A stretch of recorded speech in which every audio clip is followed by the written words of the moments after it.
Posted. Yes. All right, we're gonna go ahead and get started. It's really great to see such a crowd here to listen to this tale of adventure around the world from Bill. I'm Corey, I'm the library director, and most all of you probably know, but the bathrooms are through the back door there and down the stairs on the left. We have some snacks. We have a ton of programs coming up in the next few weeks, so if you're on your way out, you can check our bulletin board and see if there's anything else you're interested in coming to. And unless you want me to say anything else specifically about you, I'll let you introduce yourself and take it away. Thank you so much for having me, mostly. Clearly, Yeah, there's some interest. Thank you. Semester at sea.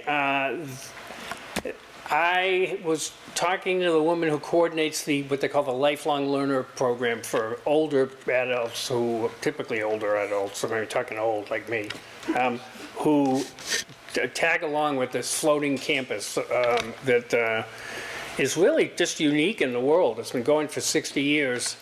And I was on the 133rd voyage. They make a big fuss that I'm a 133. And everybody's sort of known by their number. But she was saying that this is possibly the best kept secret in travel, and which I totally agree with. It was just an amazing adventure, and it was absolutely not a cruise. We were on a cruise ship, but it was a converted. It's really weird history on this ship. It was built in 1998 and was used for 10 years as the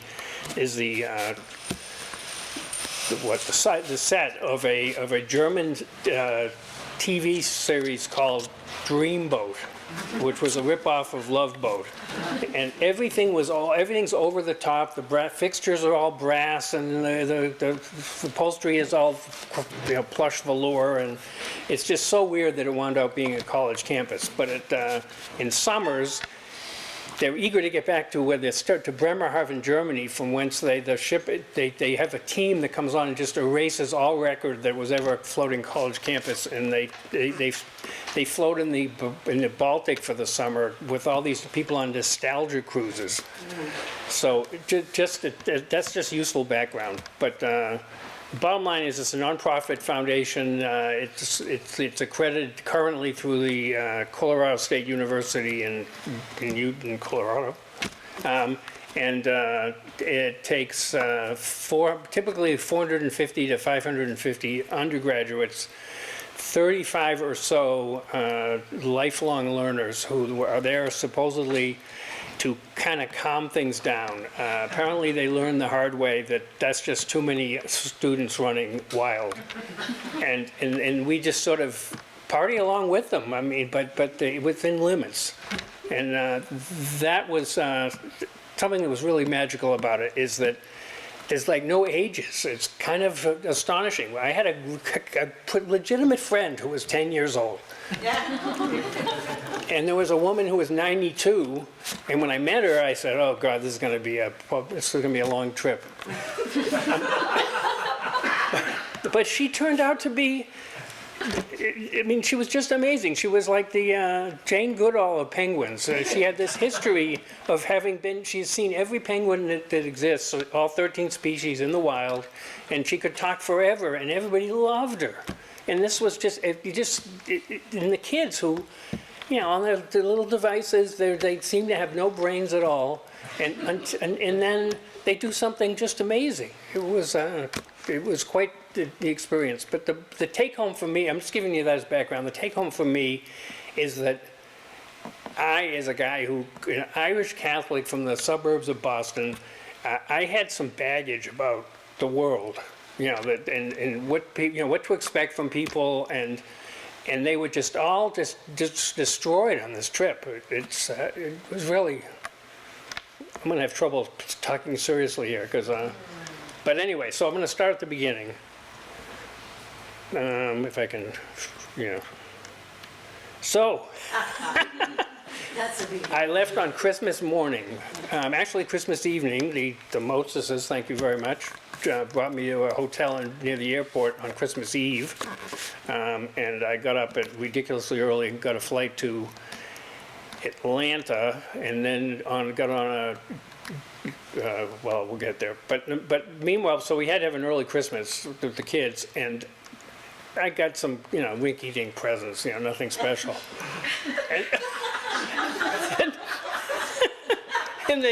And they said, one more present, can you just go outside for a while? And I came back, and there was this, which was just, I mean, this is, currency from most of the countries I went to. And it was, substantial, and it was extremely handy. You get off the boat, and everybody else is scrambling to get money, and, I got some ringgits, So once I was sitting in Atlanta and I saw that, I suddenly dawned on me, this is for real. This is going to happen. So I flew initially to Seoul and then to Bangkok. It was 42 hours total. I did not sleep a bit. Landed in Tokyo, landed in Tokyo at 1:30 in the morning, slept until 5 o'clock the next day. Well, I guess that day. But I was just completely beat. Tooled around the town a little bit, got up the next day, rented a car, and headed into the mountains. I was determined not to do the usual tourist things, go to the beach, and I wanted to see real Thailand. That was the point of the trip, was to not do touristy things. I'm kind of disappointed that my immediate neighbor didn't make it, because she saw this. I had a blog and I posted some stuff, and I don't know if is the pointer, I should have checked this. Is the pointer working?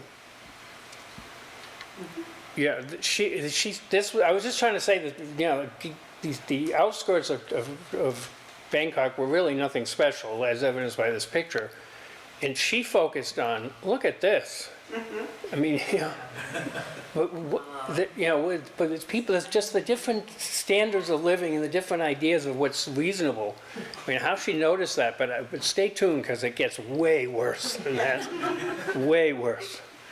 So I'm going to blast through Thailand, because there frankly wasn't a whole lot of, my thesis wasn't all that much supported.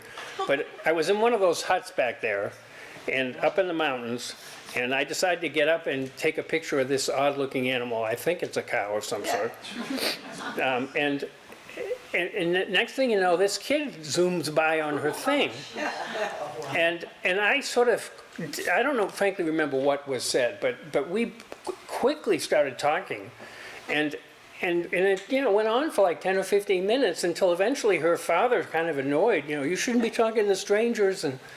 And we talked for like 45 minutes. It was just priceless, and it really ignited my sense that that it was a gift that I was alone, and that I could engage with people just at will, and it was all on me, and it just kept getting better and better. This is just to get out of Thailand. This is the Thai king, and he's not considered a god, but if you say anything bad about him, you can get arrested and thrown in jail. And in fact, you have to treat your money with respect, because it has a picture of the king on it. So you can't just crumple it up and put it in your pocket. That's against the law. And if you go to the Thai restaurant in Randolph, which I highly recommend, this exact picture is on the wall.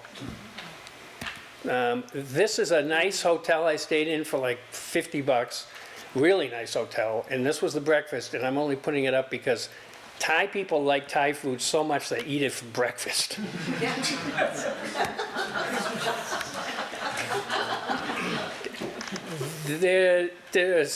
These kind of temples are everywhere. I mean, it's just like almost on every block, to the point where you just get what they call temple fatigue. It's like you can't bear to look at another temple.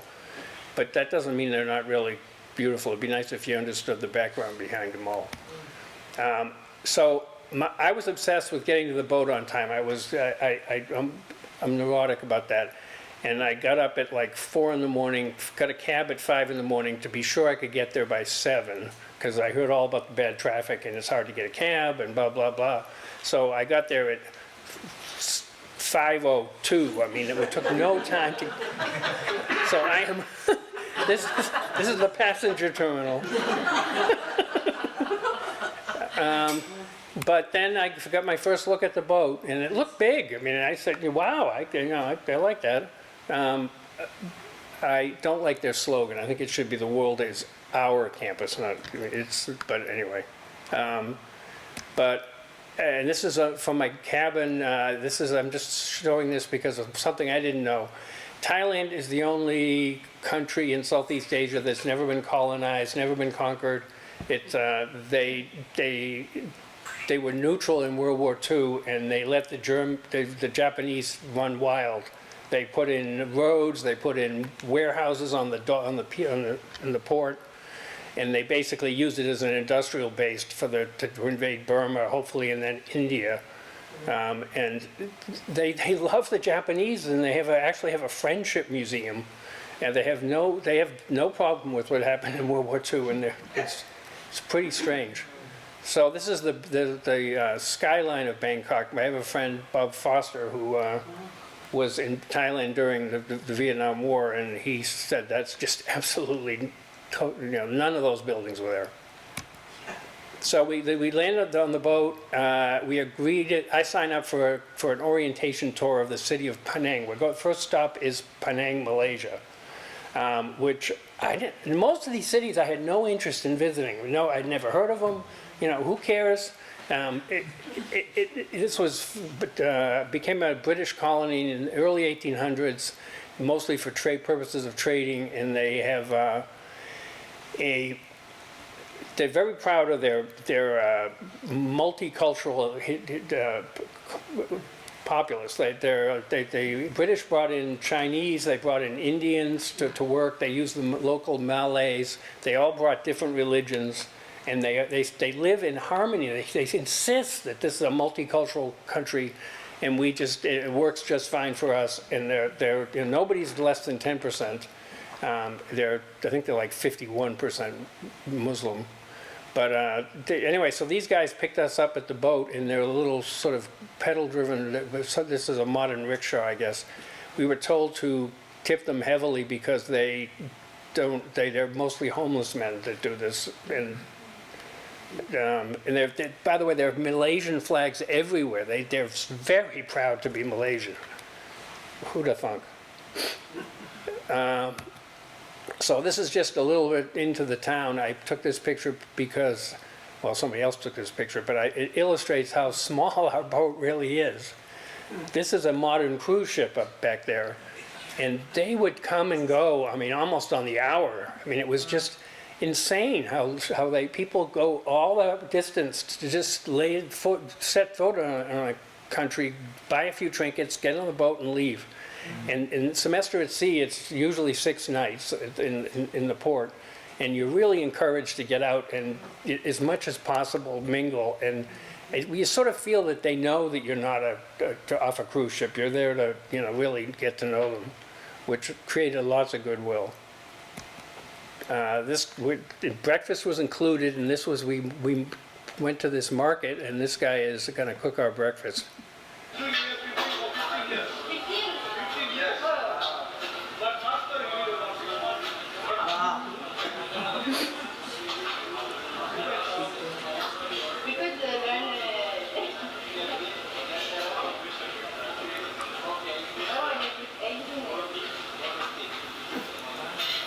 He just kept going and going and going.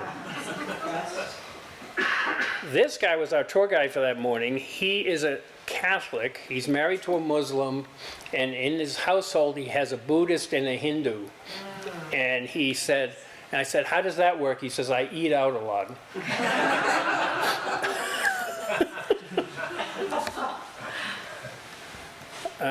There's in the center of Penang, it's actually the town, the city is called Georgetown.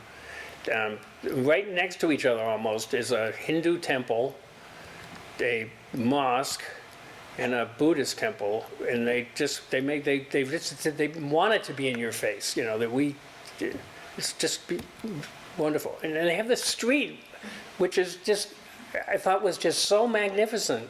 Did somebody, hundreds of years ago, somebody painted that on the wall. and it's a real bicycle, Right. and it's just magical. And this is one of the girls from the ship, and she's, I mean, obviously she's on a real bicycle, and but there's just it's the best street art I've ever seen. And the bookstores have, unfortunately, carry all kinds of crap.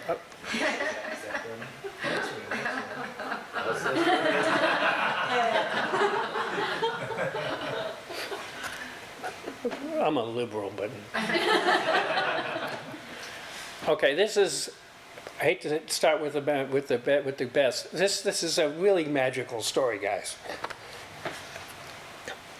My phone died. My brand new iPhone 15 that I bought special for the trip died as soon as I got on the boat in Bangkok, and the screen was just black. It could take a picture, but you couldn't see the picture, and you couldn't tell whether it was charged or. The screen was dead.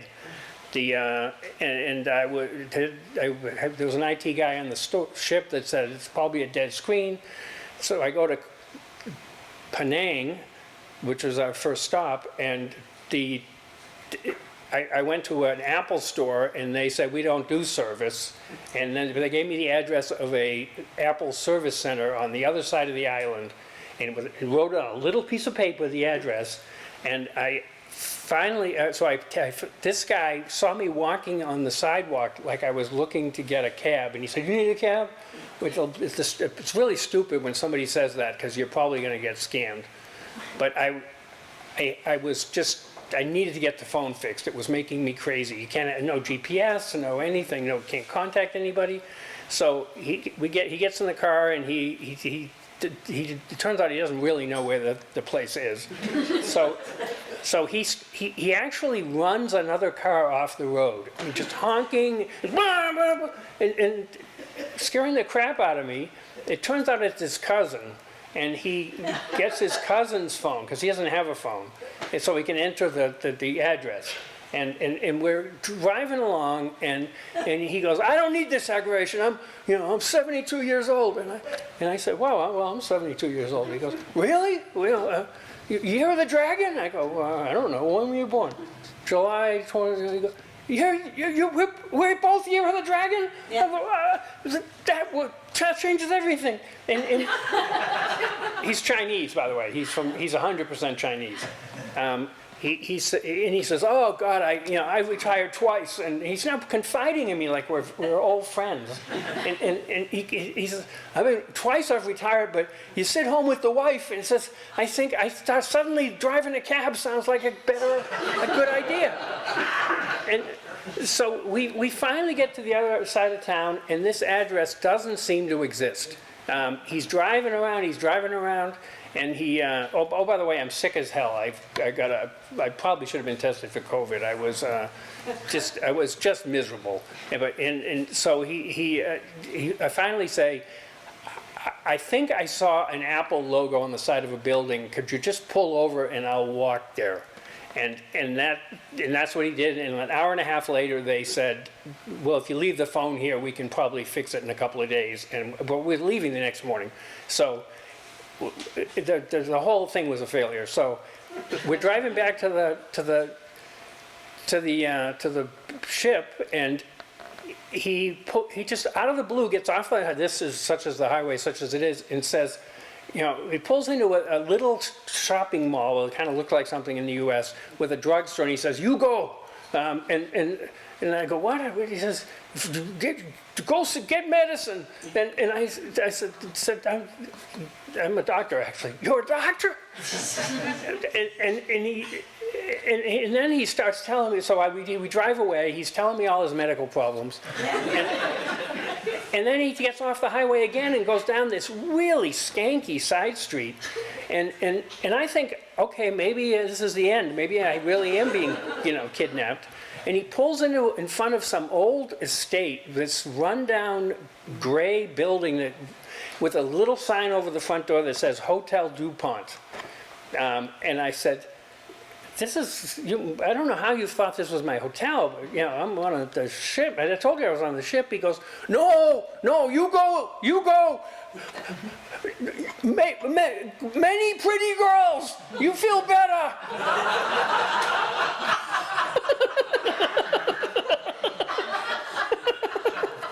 And I honestly, I was just paralyzed. I didn't have my freaking camera to take a picture of the place. But the parking lot had like 20 cars in it, and it would have been nice to just go in and, you know, smell the coffee, you know. But I know I got him to go take me back to the dock, and we had negotiated 50 ringgits to get me to the store, but he had to wait for an hour and a half, and he drove me back, and he took me to the bordello, and he took me to the pharmacy. So I said, would 150 ringgits work? He says, it will work for me.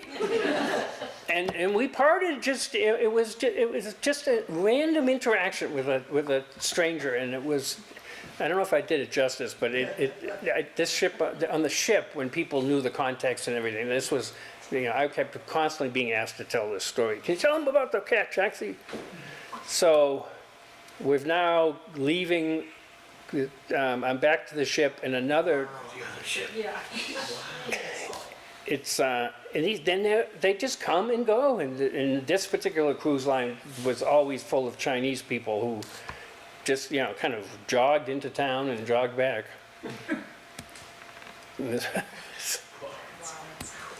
Okay, so we're leaving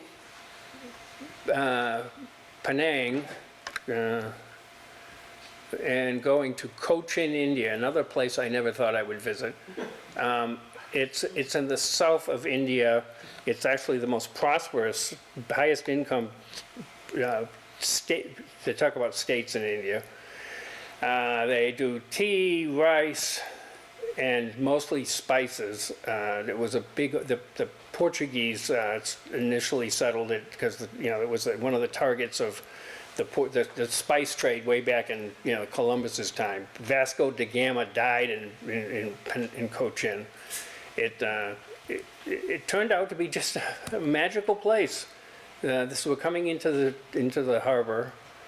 These are weird fishing nets that are sort of their trademark, specific to southern India. They drop those nets and they somehow thrust them out far enough to they can catch a lot of fish just from shore while they're drinking tea. This was my tuk-tuk driver. You got to know about tuk-tuks. Three-wheeled. Who knows about tuk-tuks?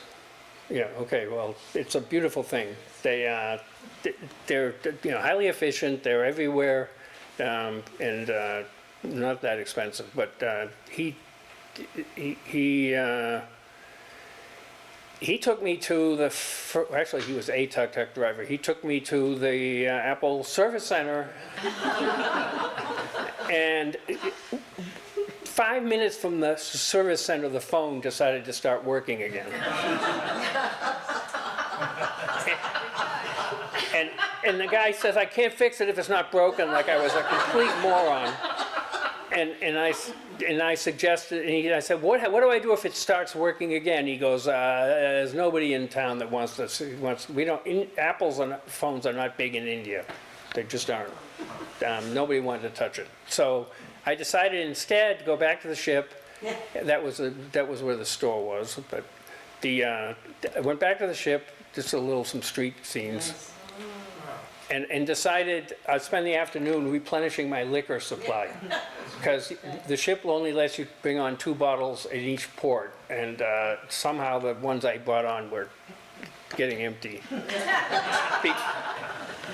So this guy, I actually went, now it's coming back to me, this guy, I arranged for him he was still out there looking for business when I went out, after I had my lunch, went out, and he took me out again, and I thought it was going to be a 5-minute thing. He was going to take me into town and go to the liquor store. It was like half an hour, and I really believe he wasn't just milking it, because actually it was a pre-agreed price, so it wasn't. And this was the liquor store. it's Where? the, the, Where? this part of India is people who seem to be in the know told me either it was they had to drink the least amount of alcohol, the most amount of alcohol in India. It was really weird how nobody could agree on that. But this is you had to go up a bunch some stairs in a building that looked like a crack house, and then it opened up into this, and it was just the marketing was not very advanced. But so I get outside, and my driver, who's a Muslim, I asked if he could take my picture, and he said, "Yeah, but you can only hold up one bottle." There he is. And this guy had told me his life story. He had just bought, at the age of 45, he had just bought his first tuk-tuk. He was been driving other people's used wrecks and he was so freaking proud of his tuk-tuk. He's got 4 kids, he had worked in the mines, he had done just all kinds of stuff, and now he's a... Does it run on gas? Who said that? Sorry. Does it run on gas? Yes, and that's the problem with tuk-tuk drivers. If you're not going from point A to point B, if you're doing anything resembling a tour, they take you to shops to look at, because they get gas money if they bring you to someplace where you might buy something, a rug shop, or Maggie has a nice shawl from this guy's. So instead of, most people got on a plane and went north to see all the sights of India, notably the Taj Mahal, which when I was there, I was so happy. I shouldn't say this, it sounds terrible. There were fires on the farmers burn off their crops, and there's so many farms, and there's so much pollution that it just basically you can't see your hand in front of you. And so a lot of people went up there and they get close enough you could see it, but it was not the pictures you see. And they spent a lot of money and a lot of time just trying to get there. So we got on bicycles, me and these 6 people, and toured around the backwater country, they call it. This is salt water, but it's pretty far inland. And those are those Chinese fishing nets. Yeah. And this is one of many random stray dogs that just follow you around, and they're very friendly. It was super nice. We were staying overnight in a hotel, and the owner said you should get up early in the morning and go meet fishermen when they come in, 7 in the morning. I overslept, so I did not take these pictures. But thankfully somebody shared them with me. This is a woman just waiting for her husband. These nets are a disaster. This is what all the bycatch that you hear about. Dolphins getting caught in them, but that's what they use. So this guy was owned the estate that this little guest house was on. His family has owned it since before the English showed up. He can talk for hours about coconut trees. He's like the Bubba Gump of coconut trees. You can use coconuts for, you can drink out of a coconut, you can eat the coconut, you can make rugs out of a coconut. He could just go on and on and on. Oil, coconut oil, but this is a picture of him. He also had cinnamon trees. I did not know that cinnamon is nothing but the ground up bark of a tree. There's nothing else to it. This is somebody insisted that I include this because they don't use plates whenever possible. They just use banana leaves. They think it's just stupid to use a plate. Yeah, they got banana leaves all over the place, and No dishwasher. yeah, you just when you're done, you just throw it in the woods. This is our first rice paddy, actually the first one I photographed. It's not a rice paddy. Nobody knows the word. They're rice fields. Our tour guide had never heard the term rice paddy. Apparently that's just in China or maybe Vietnam, but this is a rice field, but it's subject to all the technical demands of growing rice. This woman lives on this island, and she's coming to town for God knows what, but I have lots of rice field pictures, but I just in the interest of getting it going. There's everywhere there's these pumps because they have to flood the fields and then dry them out depending on where they are in the growth cycle of the rice. They took great pride in the fact that they had installed pumps, because not until fairly recently they just had treadmills that people would have to work 12 hours a day. They took us to a Hindu temple. Actually, it was a very famous shrine that had 12 temples in it. They suggested that you go native, so I got my whatever. This was another great adventure.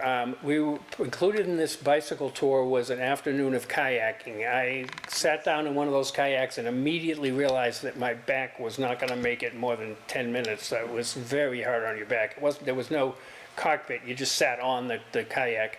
So, and the guy said, well, you can just wait here. We'll be back in an hour or two, which is what I did. And it was a classic setup for me having one of my one-person adventures.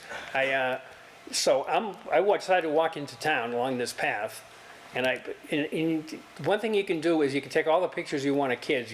They're thrilled to have you take their picture. Adults, you have to engage with them and maybe work them and get till they agree for you to take their picture. But I got lots of pictures of kids, in their native habitat. This woman, as I walked by her house, gave me this wonderful smile, and I didn't know what to do, but I just couldn't just keep walking. And I said, could I take your picture? And she jumped out of her seat and went like this, and then started adjusting her clothes and fiddling with her hair, and then she said, now, and I took a picture of this sky. Well, she's sort of smiling, but it was nothing compared to this toothy grin that I was getting spontaneously. And then, as soon as I took the picture, she smiled again, But that happened over and over again. These people are just very happy. They're just. Was language an issue? Are you communicating? Excellent question. I don't know if it was by design or luck, but the semester at sea mostly visited countries in Asia and Africa that had been British colonies. And one thing that they complain about what the British did to them, it's kind of harder on your ego to be a colonial subject, but they all recognize that, by golly, we speak English, which makes their lives so much easier. They can interact with the world as opposed to, there's a lot of countries where they just don't have that luxury. So they're not necessarily fluent, but they teach it in school, so that it makes it much easier to engage with the kids, because they're just thrilled to be talking to a real English speaker. So this part of India had been settled by the Portuguese, and they left it Catholic. So there's churches everywhere. This actually is out of order. I'm going to come back to it. While I was waiting, they just never came back. It was like 3 or 4 hours, and they hadn't returned. And it's getting dark, and I hear some chanting and music in the woods behind to the left, and I just start going. It was I could find my way through the trees, and there was a clearing with like 20 young girls, sort of 10 to 15 maybe, dancing in a circle, pounding on themselves with palm fronds, chanting, and it was just absolutely magical. But I didn't have a camera, and eventually it occurred to me that I better get out of here, because they saw me, so it's only a matter of time before I get arrested then I went to sitting back on the rocks, those rocks, but these two women on the left had just decided to plant themselves there for no good reason. They were just sitting there, and eventually I said, you may have noticed that I'm just kind of loitering here. It's for a reason. I'm supposed to be kayaking, but blah blah blah blah, and they greeted me sort of suspiciously, and it turns out they were there, I'm sure, to investigate this weirdo man who's in our village, and one thing led to another, and there was a guy near there that was associated with the kayak company, and he attested that I was indeed, that my story was straight. But meanwhile, I swear to God, the entire village came out. I mean, there was like 30 or 40 people, and we were having a little party. I mean, they just, this woman on the left works for IBM in the Bangalore call center. And by the time the kayakers returned, they got lost, was the explanation. These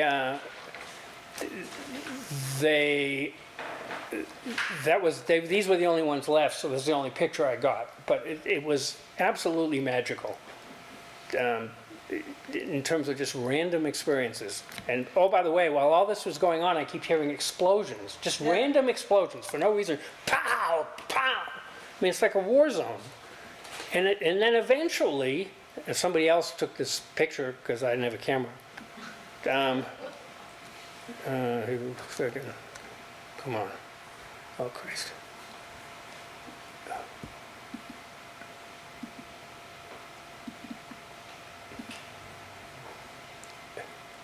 I mean, this is really weird.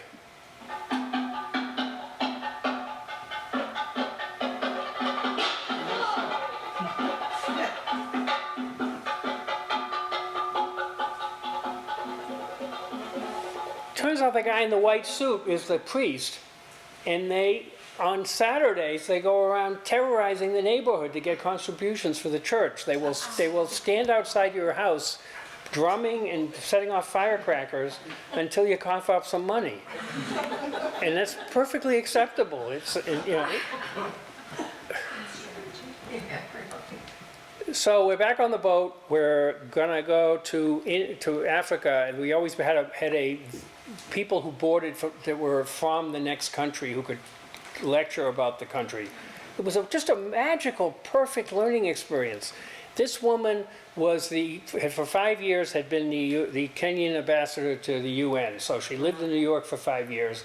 She had a wonderful story about, she spontaneously, before I met her, said, one day, we decided to go to Vermont and see where the state of Vermont, and go see where Bernie Sanders came from. And it was wonderful. I thought Americans, all they did was burn gasoline. But there were solar panels everywhere. I mean, as far as you could see, it was wonderful. I don't know where she was, but that's what she said. But there she is, she having given the Lifeline Learners a lecture. This is our older group. Every morning we'd meet together, and somebody would give us a lecture on something. It was always good. There I am. And this is, would draw your attention to this guy who was married to that woman. She had met him in Korea when they were both teaching English. He is a Zulu from South Africa. Oh. And he's got to weigh 350 pounds. I mean, he was just a giant of a man, but a gentle giant. And there's a good story that comes up later with him. We crossed the equator on our way to Africa, and there's a tradition of having your head shaved when you cross the equator for the first time. And a lot of people did it, and not me, but. Okay, so we're heading to Mombasa, which is the port of Kenya. How am I doing time-wise? 7:44. Could be worse.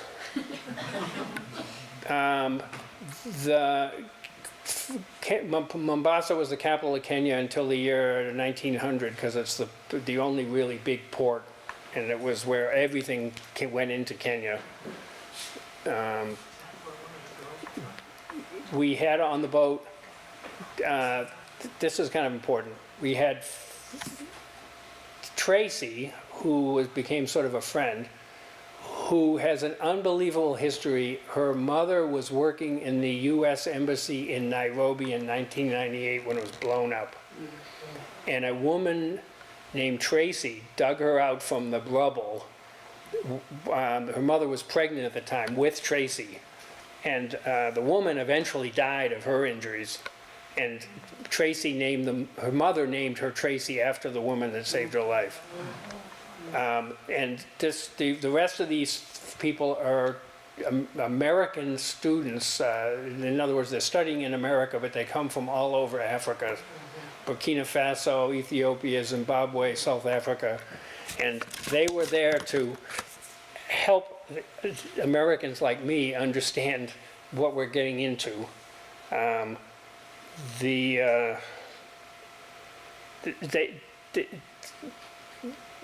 reading from my own blog that I wrote about this. A consistent theme of their talk was they have a longing to be home where they can shed their Western identity as black people.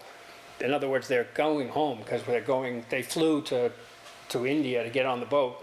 No, actually they're there for the whole trip, so they flew to Thailand. They all spoke at least 3 or 4 languages and talked to their elders in their native tongue as a sign of respect.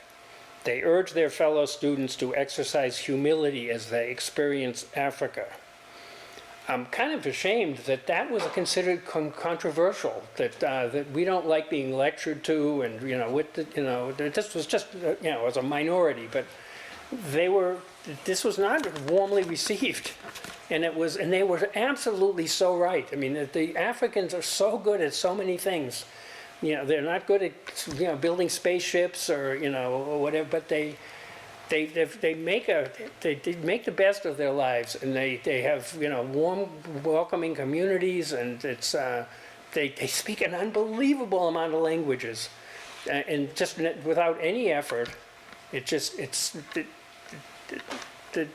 became big fans of all of them, even though I didn't particularly like their message when I first heard it. So here I am arriving in Mombasa. I'm arriving in Africa. And this is we're always greeted on the pier by natives doing something.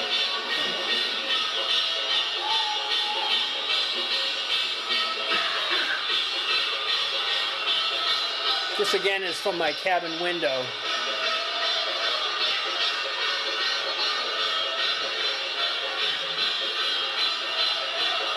But notice the TV crew. That comes up later. Yeah. Before we left, we got these Maasai, I want to say warriors, but let me see. Gotta see them jump. Come on.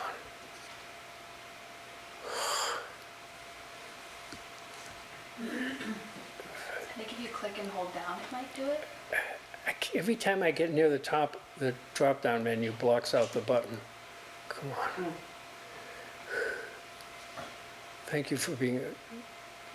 trust me, that guy jumps up and down. So we signed up for a quickie tour of Mombasa, which is not a particularly beautiful city, but and again, the things that you don't want to do that they are on the menu, and you say, okay, there was on the tour was a visit to a woodworking cooperative. I mean, does that sound very interesting, really? You've gone to Africa to see a woodworking cooperative. Turns out there are 3,000 guys, highly skilled carvers, who have a cooperative where they work all day creating things, and you cannot sell them to any. They can't sell their stuff to anything but the cooperative. So you are under zero pressure to buy anything, except that they have a store. You're welcome to go to the store and pay and buy. So they're just there to welcome you and smile and be pleasant, and it was just lovely. This guy is making one of those. These women, I said, you have to ask permission, when the mothers are right there. Can I take a picture of your daughters? And they said, sure, and just smiling, no expectation of anything. And look at that. That's cute. I think they've done this before. But this guy, absolutely, everybody confirmed that he is from Obama's village, Obama's father's village. He started out saying he was Obama's father, but he backed off. And this is their product, and it's sold. It turns out there was a warehouse just full of it, everything, water buffaloes and you name it. And we traveled around India, Kenya. Most gift shops had their products on the shelves, and with that said, they still sell most of their stuff abroad. So it's really a major industrial, job base, and it's just so modest. Some of the people actually sleep in their little shelters. So I read a book called African Safaris. Turns out safari has nothing to do with animals. It's about adventure. It's things, interesting things you can do, side trips, etc. And the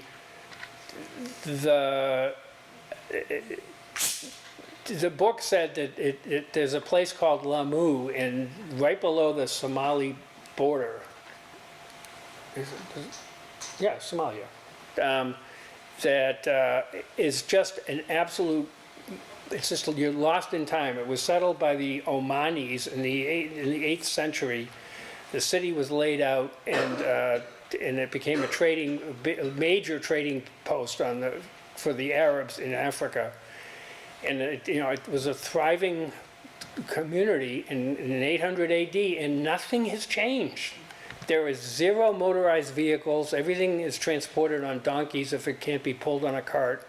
These people are living in another world, but in like 20 years ago, somebody on the mainland, not on the island of Lamu, but on the mainland, they were kidnapped and taken up to Somalia, and as a result, the semester at sea is convinced that it's too dangerous for students to be going there. And this is the pamphlet they sent to give you before every port. Prohibited areas, Lamu County, including Lamu Island. I have a ticket in my pocket to go there in the morning. So I immediately started, knocking on doors and screaming and yelling, because the U.S. State Department doesn't have any problem with it. But semester at sea did. But eventually I got permission, because I'm an adult and we're not responsible for you. And so I'm off on this. The plane was incredibly cheap. It was like $130 round trip. It was a Fokker built in 1984. And when you get inside, there was 4 different kinds of seats. I mean, they obviously just pieced the plane together from a junkyard, airplane junkyard or something. It left 4 hours late. I get to the hotel, and they had asked to have a guide for the afternoon, but he was still there, waited 4 hours, and said, "Well, today's gone, but you can. Your plane is also going to be leaving 4 hours late tomorrow, so if you get up early enough, we can do the whole island. But this is only if you're not a weenie, or I'm not going to, you have to keep moving. I don't want any complaining." I mean, it was just, the guy was unbelievably frank.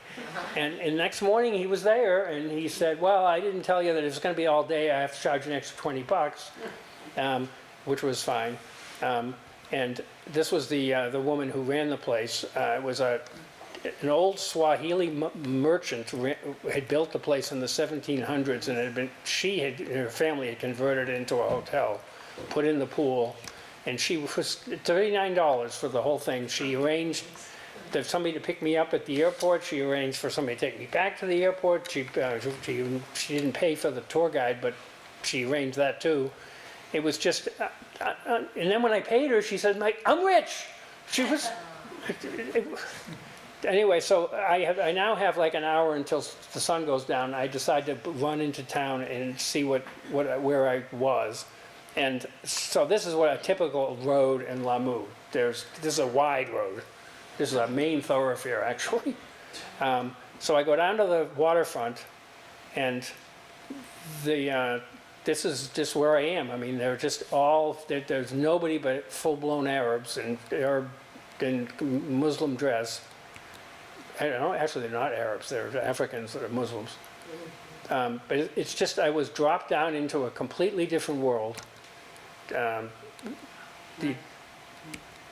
These are the carts that people, stuff comes in by boat, and then if they can't pull it on the cart, they do have donkeys. There's lots of donkeys. So, actually I should back up.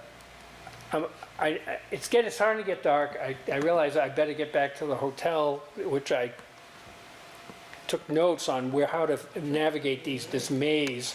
And by the time, so I'm walking that way, and I go through a little square by the water, and there's 3 boys kicking a ball around a square. And I said, they were like age 6 to 11 maybe, and I said, good evening, gentlemen. And I was off for a half hour. I'm talking to these kids, and I'm saying, can I just take your picture? And they go, no.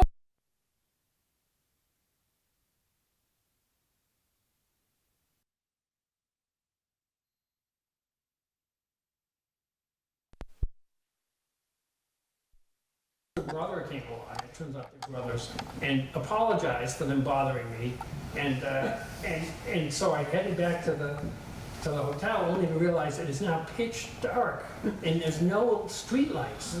So I am like literally feeling walls and after about a half hour, 45 minutes, I realized I'm not going to get home.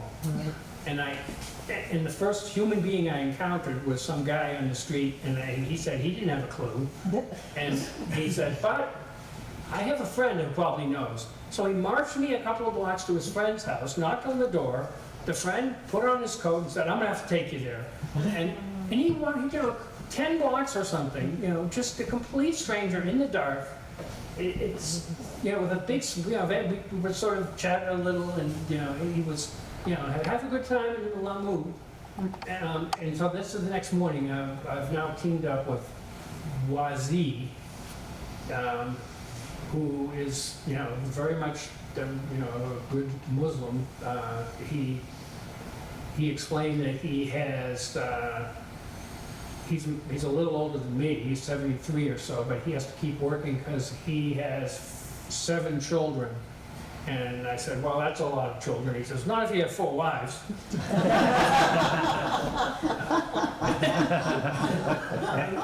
and I said, wow. He says, yeah, 4 times the trouble.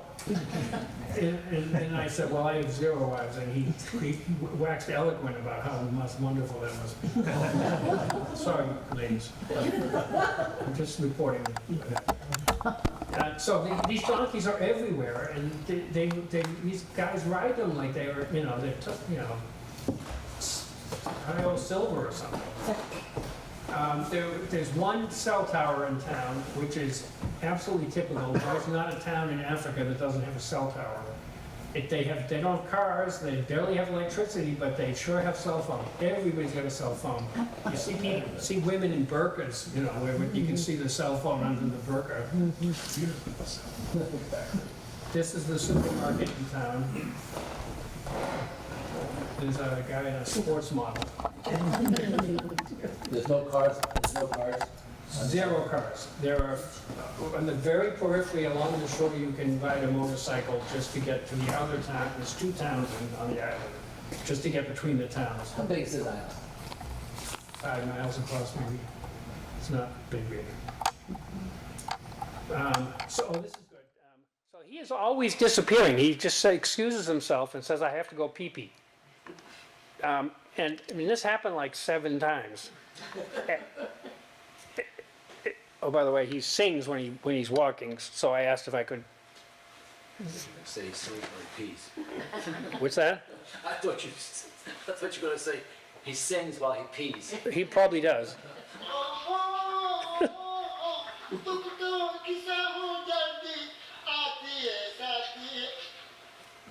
That sounds like These people are just happy. It's, So he took this. This is an old neighborhood of merchant houses, and he's visiting with an old friend. He knows everybody. He's the chairman of the Lamu tourist board, as it turns out.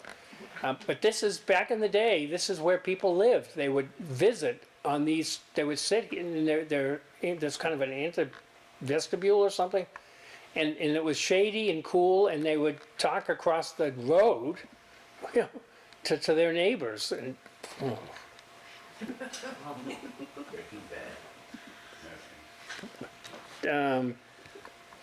and the whole island is made of coral. That's the only building material they have local. And it's who knows how old this is, but the beauty of it is that it retains his properties that are good for keeping it cool in the summer and warm in the winter. So it's a method to this whole thing. Wide streets are considered very foolish. This is a madras. I just thought it was, just walking by, notice the shoes?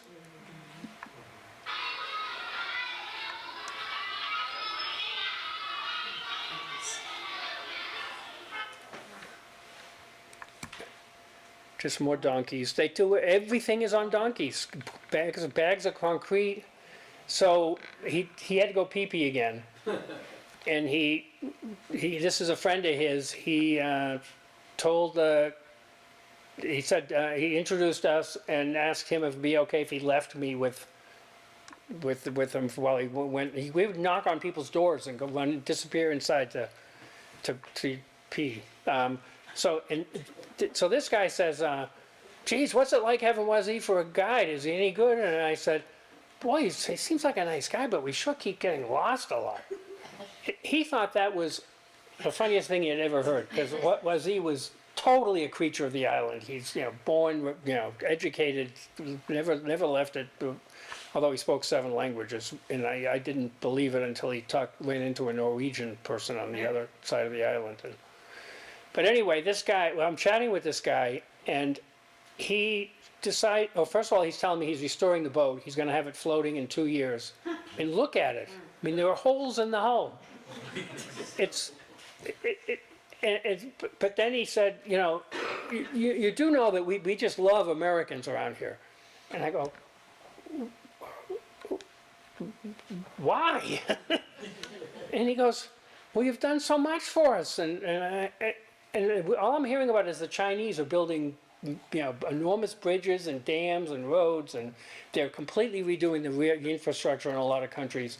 And he says, that's nothing. I mean, you got rid of HIV. I mean, these people were all afraid they were going to die or their kids were going to die, and you got rid of polio, and you got, malaria isn't really a problem anymore, and it was all the Americans. It was, and sure enough, it was, I hate to say this, but it was George W. Bush who said, are you kidding? For $300 million we can get rid of HIV? I mean, let's do it.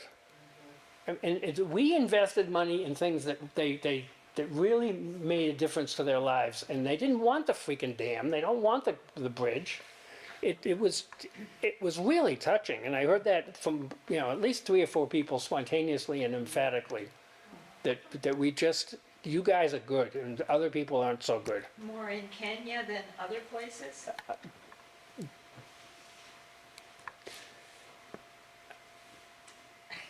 I mean, frankly, he is the only specific person I remember. But it was definitely Orion. It was a consensus opinion. I never heard a peep of anti-Americanism anywhere. I'm getting out. Okay, so I eventually did poop out, and they decided I needed to go for a donkey ride. His name is Rambo, by the way. Yeah. And this guy, Wazee got on his cell phone, and this guy just appeared with a donkey. And after a few lessons, I'm off. So we went to this other town, which it does have some white people. I was literally the only white person in this town when I never saw anybody else. But he said he was determined to show me everything, including Mount Kenya, which is an enormous sand dune that guards the opening to the sea that allows the Lamu to exist. This is a dhow, which is a traditional sailboat that is, you see them everywhere. I mentioned that for a reason. These are heavy loads, and these donkeys just don't say boo. So we got to that town, and then he decided I wasn't fit to walk back, so he put me on the back of a motorcycle. These are the only place you can ride a motorcycle, because there's no point in you can't wall the ocean. How far was the walk back? Less than a mile. Okay. I've been walking for hours.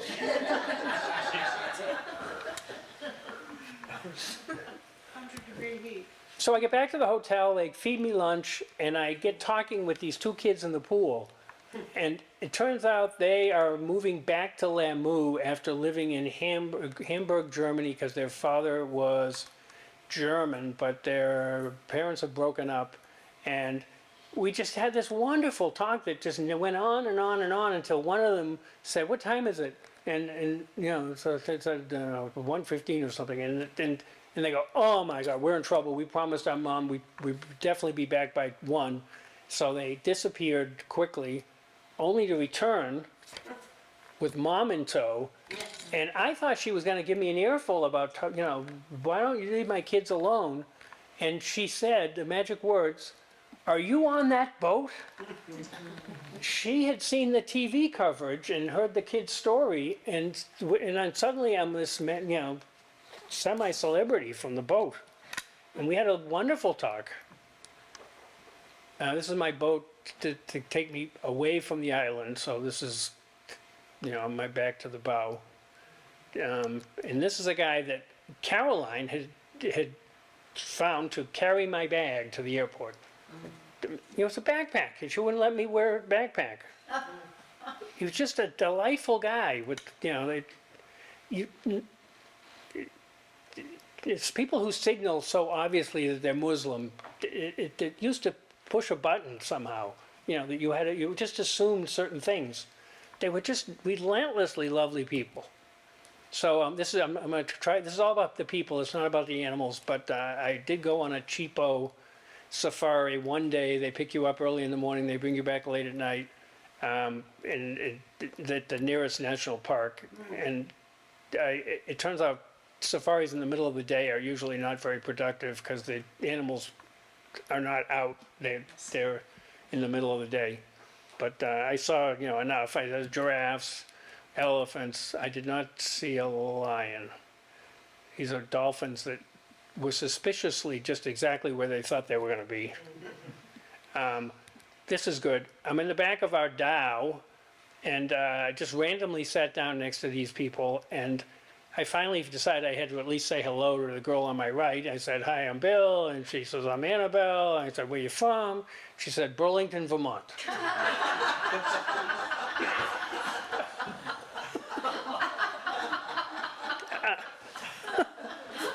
It turns out, the life is so freaking weird.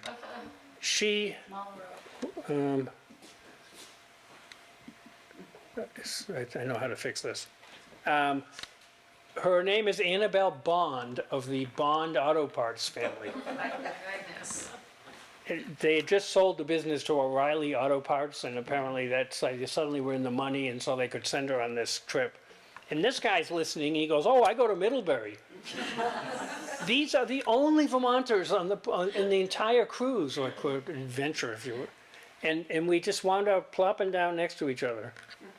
You're going to hear her hooting once in a few minutes. And it just, so we leave Kenya we were supposed to be going to Mauritius, which is an island nation to the east of Madagascar, but there was a cyclone, and we diverted to Mozambique instead, which is just north of South Africa, maybe in here. And nobody had any plans. Nobody was just, we were going to be in Mozambique for 4 days. And I had the brilliant idea of getting off the ship. Not that I liked everybody on the ship. I didn't need to go to get away, but just check into a nice hotel and get good Wi-Fi. That was mostly, I wanted good Wi-Fi because we had really terrible Wi-Fi. And so I checked into, on the way there, I had my first formal dinner with my ship family. All the lifelong learners were assigned a family. I actually had another girl who was apparently down with a digestive disorder, which was very common. But these people became, you know, good friends. I was less of a father than a friend, but it was, as long as I'm paying, they were very enjoyed my company. Oh, by the way, Maggie made me say this. I got a haircut on the ship, and I don't know what this was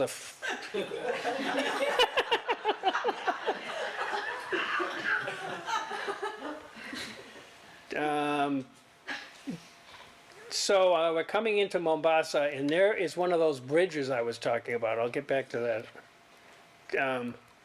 So I check into the hotel. And within 15 minutes, there's a line of people from the ship checking in behind me. Everybody had the same idea. There's only one really nice hotel in Mozambique, which is one of the 10 poorest countries in the world. But there's always some rich people, and this is where they hang. So three of the women, two women who were good friends of mine from the ship, said, we have hired a driver for the day, no, for the afternoon, and we got an extra seat. You want to join us? And I figured there's no escaping these people anyway, and I really like these two women. And so I said, sure. And so we are now being driven around Maputo, which is the capital of Mozambique. And this guy is showing us the few notable landmarks. This is the train station. The Portuguese were really bad people. They built this network of rail when it was a colony, and all it does is goes to the interior. This country is shaped like California, and you can't go north to south. All you can do is go in. You can't. If you want to go north or south, you have to, bushwhack or something, because all they cared about was getting the minerals out and onto a ship and out of the country. They didn't care about the people. But they built this one really nice train station. But the driver just took us to be rich people who wanted to see rich people things. And he took us to their Rodeo Drive, he took us to Embassy Row, he took us to these exclusive neighborhoods and we finally, we kept saying, can we just see regular Mozambique? And then he took us to somewhere, a nice park, or, we want to see the countryside. And he just didn't get it until I finally said, I was in the back seat, I tapped on his shoulder and said, we want to see a cow. And he, after a puzzled look and a kind of a quizzical look, he said, okay, we'll go see a cow. And he's calculating. He decided we're going to go to his village because he knows where there's a cow. And that will get rid of us. Everybody will be happy. We paid for 4 hours.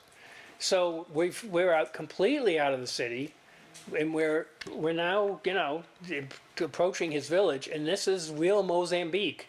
And one thing that finally dawned on me is no matter how poor the country, no matter how downtrodden they are or not, I mean, do they look downtrodden? They're just living their lives, but everybody is incredibly clean. The clothes, I defy you to see one piece of clothing that isn't look like it just came out of the wash. For the rest of which I think is a marker for just self-respect. That they're not so beaten down that they don't wake up in the morning and make sure they look presentable and. They just all over the place. Everybody is well dressed and, maybe not stylish by our standards, but. So this is a street that he grew up on. I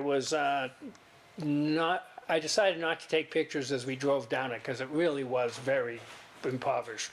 At least, but everybody was like these people. They were just going about their life and didn't, they seemed well nourished, and it just gets you thinking about, when we say a country is impoverished, what does that mean?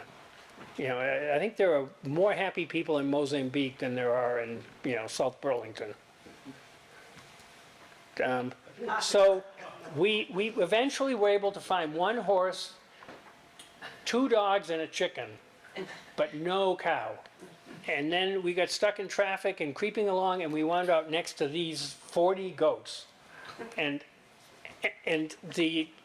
while I rolled down the window to take a picture, just out of the blue, and this only appeared because of this live function you take one picture, but you're actually taking 10. I scrolled through them, and this guy was on the last frame. And it turns out when I rolled down my window, he stuck his head into the car right in front of me and said something to the driver. And then just pulled his head back and disappeared. It was very startling. And we asked the driver what the hell he said, and he refused to tell us. So he says, well, you just saw 40 goats. Come on, you certainly got to equal a cow. But we would not let him off the hook. So we just kept driving and driving all this wonderful rural scenery until I said, okay, we're very happy. This has been great. We're going to let you off the hook if you tell us what that guy said. And he said, white people.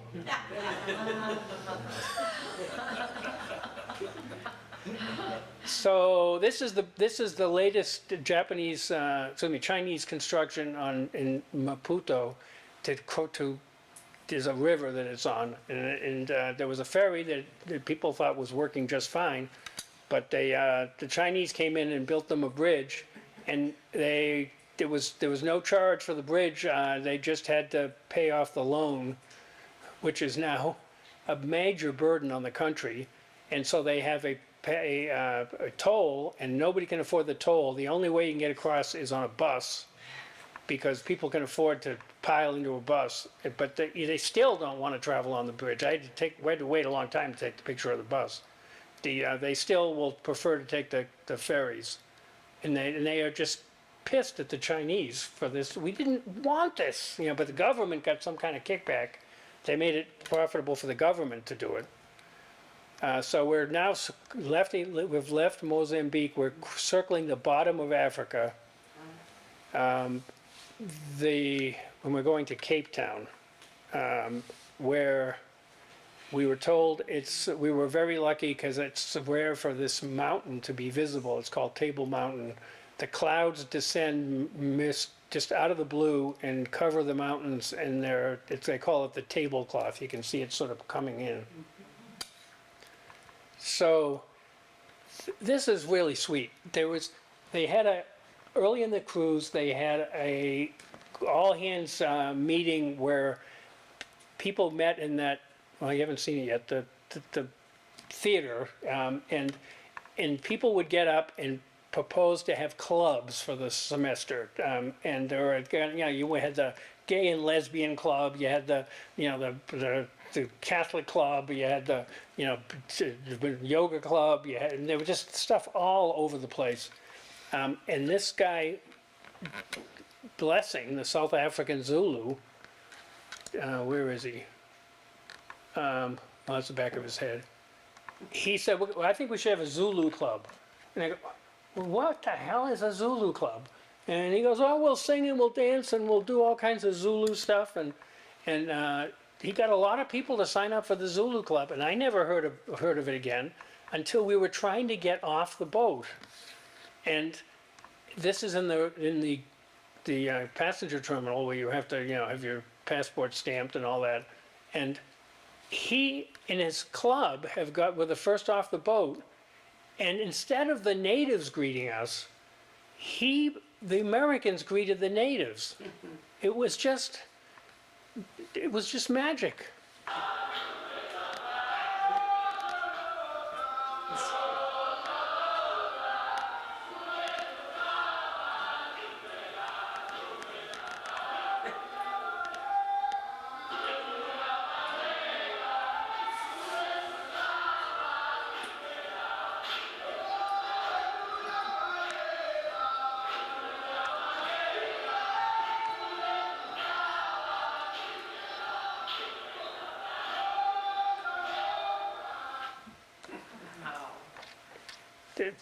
That was one of my favorite moments.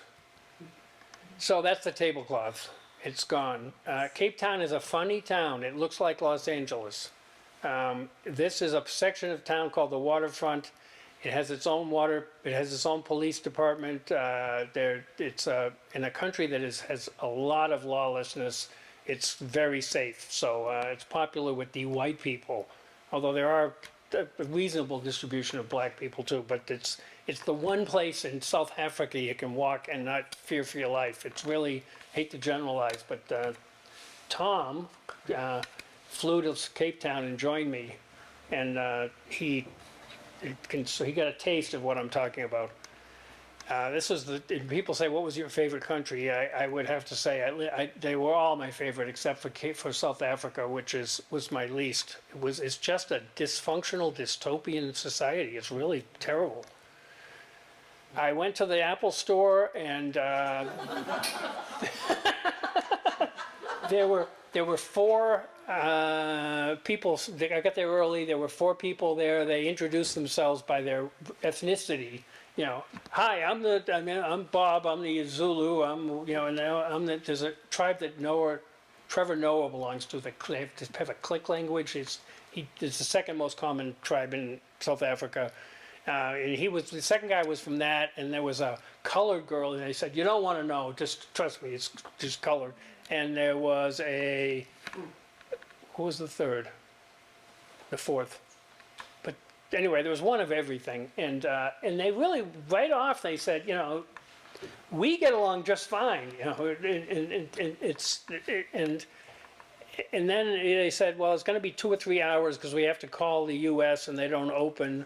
I had a U.S. phone. They didn't know what to do, and they said, "Why don't you go get some lunch?" And I said, "Could you recommend a place?" And they said, "Oh, we know." They all agreed I should go to this one place, but they couldn't agree on how the directions to get there. And the guy who was in charge said, "I will take you there." So he walked me, 6 or 7 blocks to this restaurant, which was absolutely wonderful.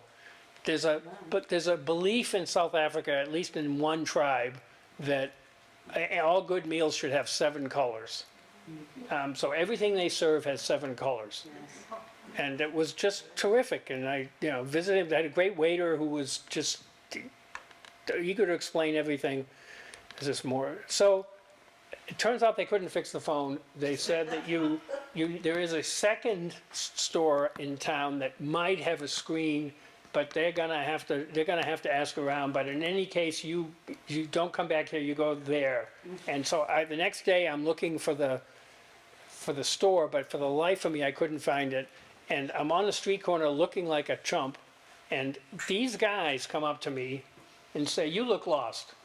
And I said, "Well," and they said, "You can't be lost in this town. You've got to look like you know where you're going. And I explained the situation, and they said, "We know where the store is, but we're going for coffee. We go to coffee. We've been doing this for years. We always have coffee together on Saturday morning. You're welcome to join us." So I've sort of now I've adopted Tom's philosophy of never say no unless it's really stupid. So I went for coffee with them, and we're making polite conversation, and they asked me what I'm going to do in South Africa, and I say we have tickets to go see Robben Island, which is where Nelson Mandela was incarcerated. And these guys were were completely triggered. They said, Nelson Mandela was the worst terrorist, and way worse than Bin Laden. He killed babies. It's unspeakable things that he was responsible for, and they proceeded to just empty their minds about what was really going on in South Africa. That the Navy doesn't have any, can't leave port because all the gasoline has been stolen by the DNC, the Democratic National Congress. Yeah, and they just have this vision of this dark, dark vision. And this guy on the left with the great smile stands up and shows me his Kevlar belt, which has loops on it for his Luger and his knife and his bear spray. And he says, the only reason I don't have it now is because I'm in the waterfront. It's safe on the waterfront. And they both live in places and houses with 2 layers of fences. And they have closed circuit TVs. And they can see the people coming over the first layer, and they giggle. They have enormous laughter at their expense because they're so surprised to see that they have another layer to go through. And they basically painted this hellish picture of South Africa, which I'm sure there was a little truth to. 50 people from our boat had their cell phones stolen. I must say that number is in dispute whether it was really 50, but it was at least 40. So, pardon? On the waterfront? These are people fanned out. And so when I told them that my son was coming to join us, they were horrified because I was going to be leaving him alone in Cape Town.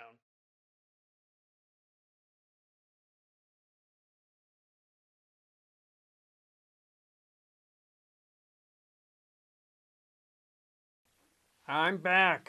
It's 2 weeks later. We had technical difficulties with the video recording, and it ended abruptly in South Africa. And I think that some of my best stuff happened on the trip after South Africa, and I've managed to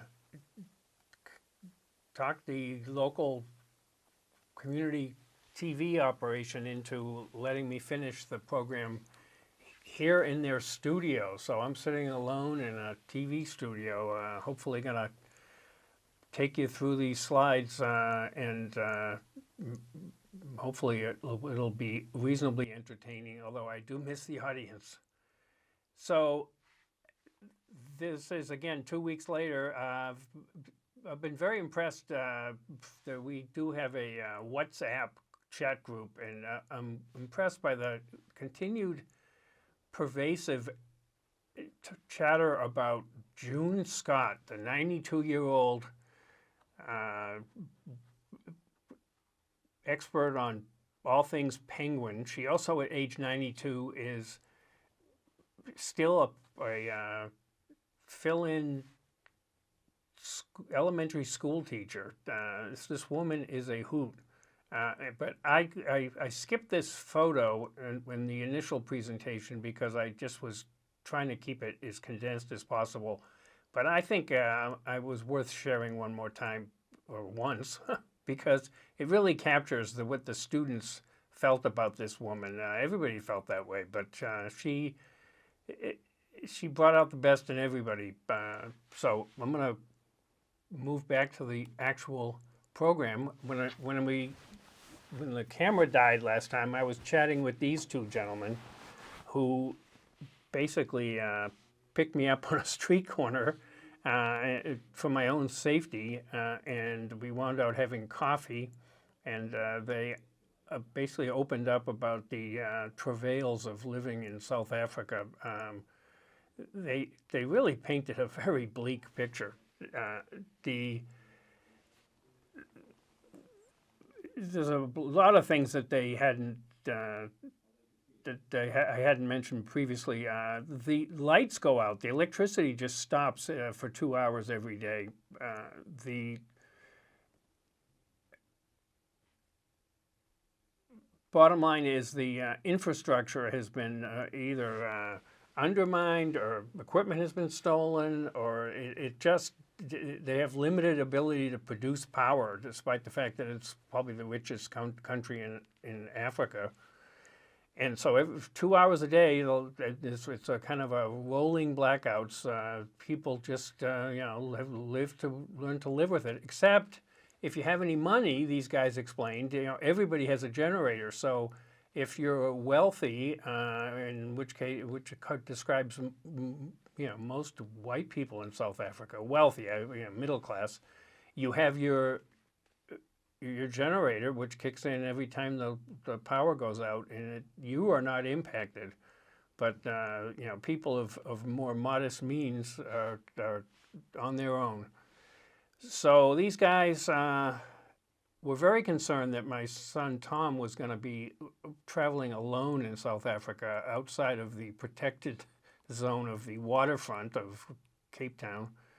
And Derek, these guys were just lovely people.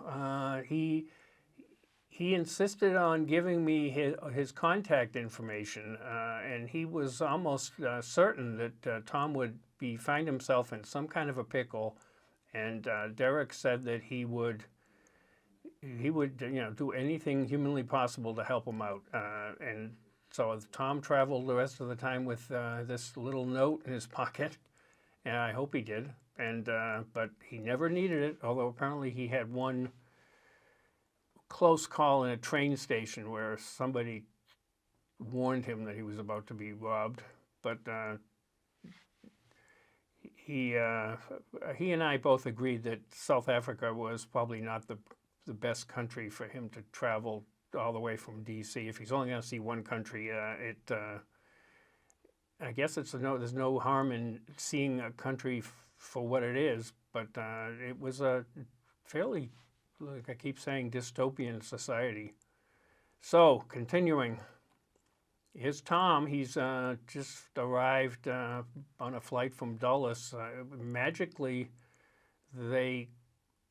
he gets on a plane at like 8 or 9 o'clock at night, slept all night, and woke up in Cape Town. It was certainly a lot easier traveling than what I had to go through to get there. He was very eager to meet my friends. And I had a lot of friends. It was a very congenial group of people. But I assembled this crowd for one dinner. We got Don and Paula Musk and their daughter Jess, who were just lovely people. I think Don, in fact, got a kind of a popularity award for just being an all-around nice guy. And this is Tracy, the Kenyan who got her name after the Nairobi U.S. embassy got blown up by bin Laden, really, I guess. So I had to take Dom back to the Seven Colors restaurant, and he agreed it was terrific.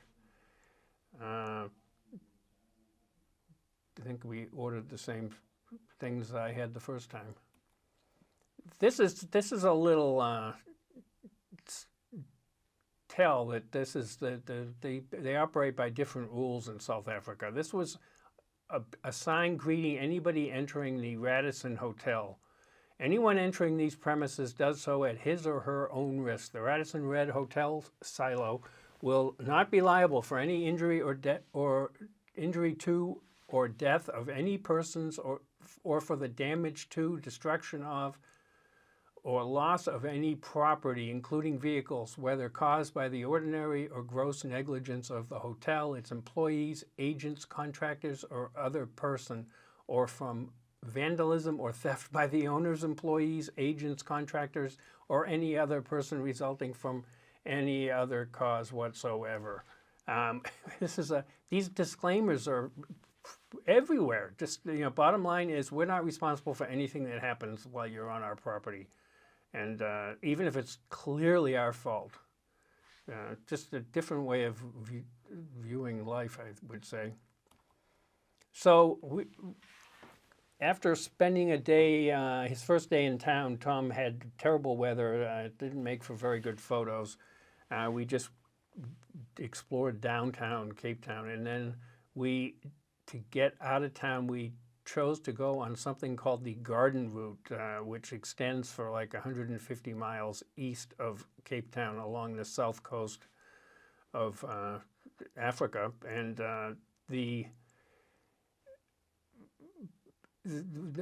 when you start out, it sure didn't look like a garden route. I was kind of scratching our heads.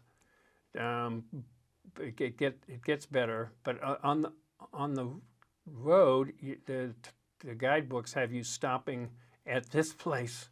Apparently, this is pure vandalism.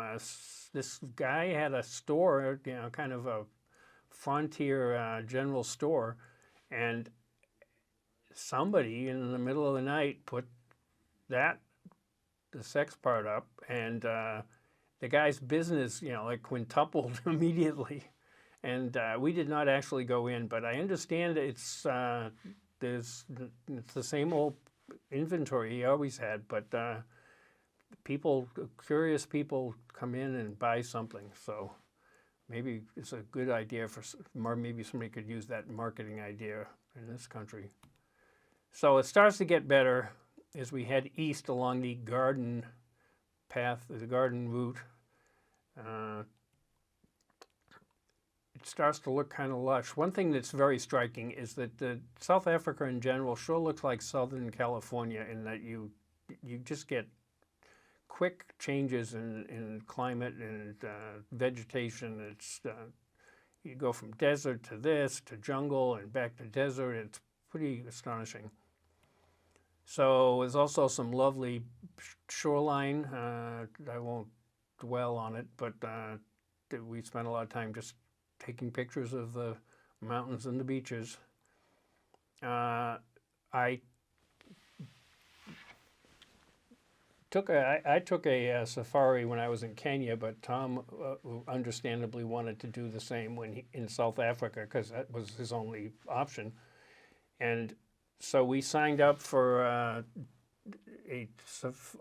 afternoon safari at a game preserve, which is different than a national park or whatever in that it is enclosed. So somebody owns all this land, and I guess owns all the animals. So it starts to feel a little more like a, wild, what's the place in Canada? Wild Country Safari or something. On the other hand, these are wild animals, and they don't try to regulate them, other than they keep the lions separate because they don't want them eating all their prized herbivores. So there's a zebra. I'm going to blow through these. There is a lion, but they had just fed, which I think is a euphemism for they were fed, and we were assured that they weren't going to bother us. But there was really nothing between us and the lions. This is the lioness, and off under the tree is the male. We also heard that they have a temporary problem with the elephants. They have 3 male elephants, but only 1 female elephant. And one of the males has mated and bonded with the 1 female, and the other 2 apparently have sky-high testosterone levels and have taken to charging at inanimate objects. So that sounded perfectly harmless until this elephant started literally charging us. Big bull elephant. He was. I guess I can't say charging, but he was walking very fast in our direction. And meanwhile, our driver, thankfully, was very good at driving quickly in reverse. And the elephant finally gave up. But the closest thing I came to feeling real danger on this whole trip. Even our guide seemed a little flustered by the experience. So there's the zebra. I don't know why he's crossing the road. And you got rhinoceri. A standard part of any safari is you have to stop and have a cup of tea or have a break or a drink. And so there's Tom and I, and I think in our experience, they always set up the spread on the hood of the Jeep. I draw your attention to this gentleman over here because Tom and I were both in agreement that he actually was the scariest creature that we saw on the whole trip. He just had this crazed look on his face that he would stare at you intently like, you're on borrowed time, pal. But he was probably in our imaginations. So here's another one of those signs.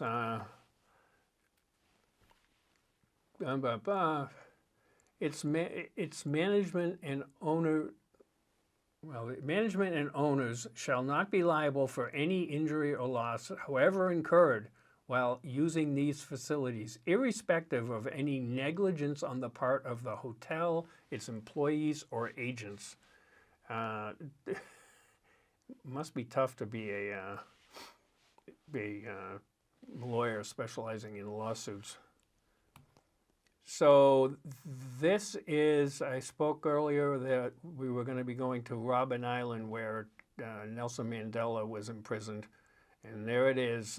It sits off the coast of Cape Town, and doesn't seem that far away, except if you're a prisoner, it's kind of like Alcatraz. You might as well be on the moon. So we get off the boat, and this guy is going to be our guide, and he actually is an ex-prisoner. He was there for like 3 or 4 years with Mandela. He was sort of in general quarters, I believe, because his offense was just low-grade political resistance. But they were there for an indefinite amount of time. They just wanted them out of society where they can't be causing trouble. This is Nelson Mandela's cell, which having a cell was that meant you were someone special. Most people were stuck in these, kind of bunkhouse, warehouse sort of arrangements. So we left Cape Town, and Tom stayed on and went to, the capital of South Africa, Pretoria. And I don't think he actually made it to Johannesburg.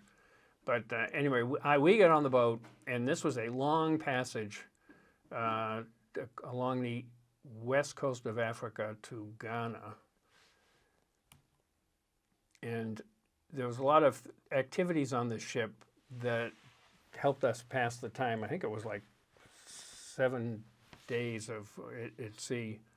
And we had to do academic work too, because this is supposed to be a college campus. So I think they actually went slower than they needed to. But they had the big talent show. Anybody who thought they had something to offer was invited to sign up, and I decided, based on an experience I had at the Moortown Town Hall, basically, let's see if I got a little video here.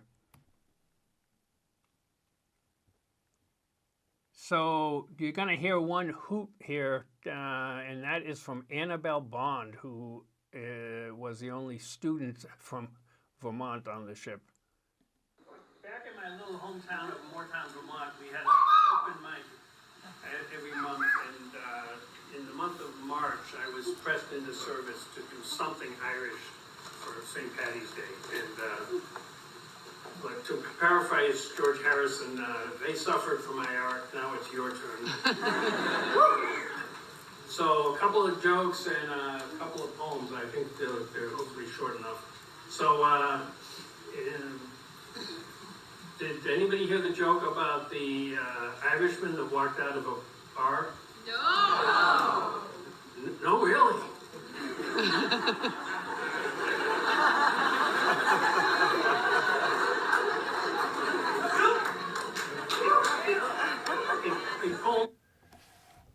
Trust me, that it kind of went downhill from there, but it was well received. I told a few poems, recited a few poems, and a couple of more jokes.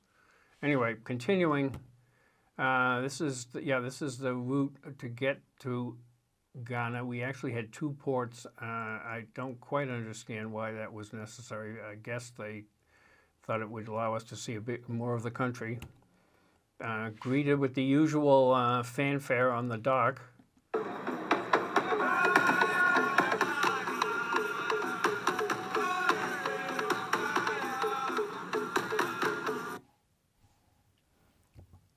And immediately put onto a bus. I had signed up for a foodie tour of Accra, I think it was, and apparently more people signed up than they imagined, and it was a crowd, but it was very worthwhile. We started with lunch.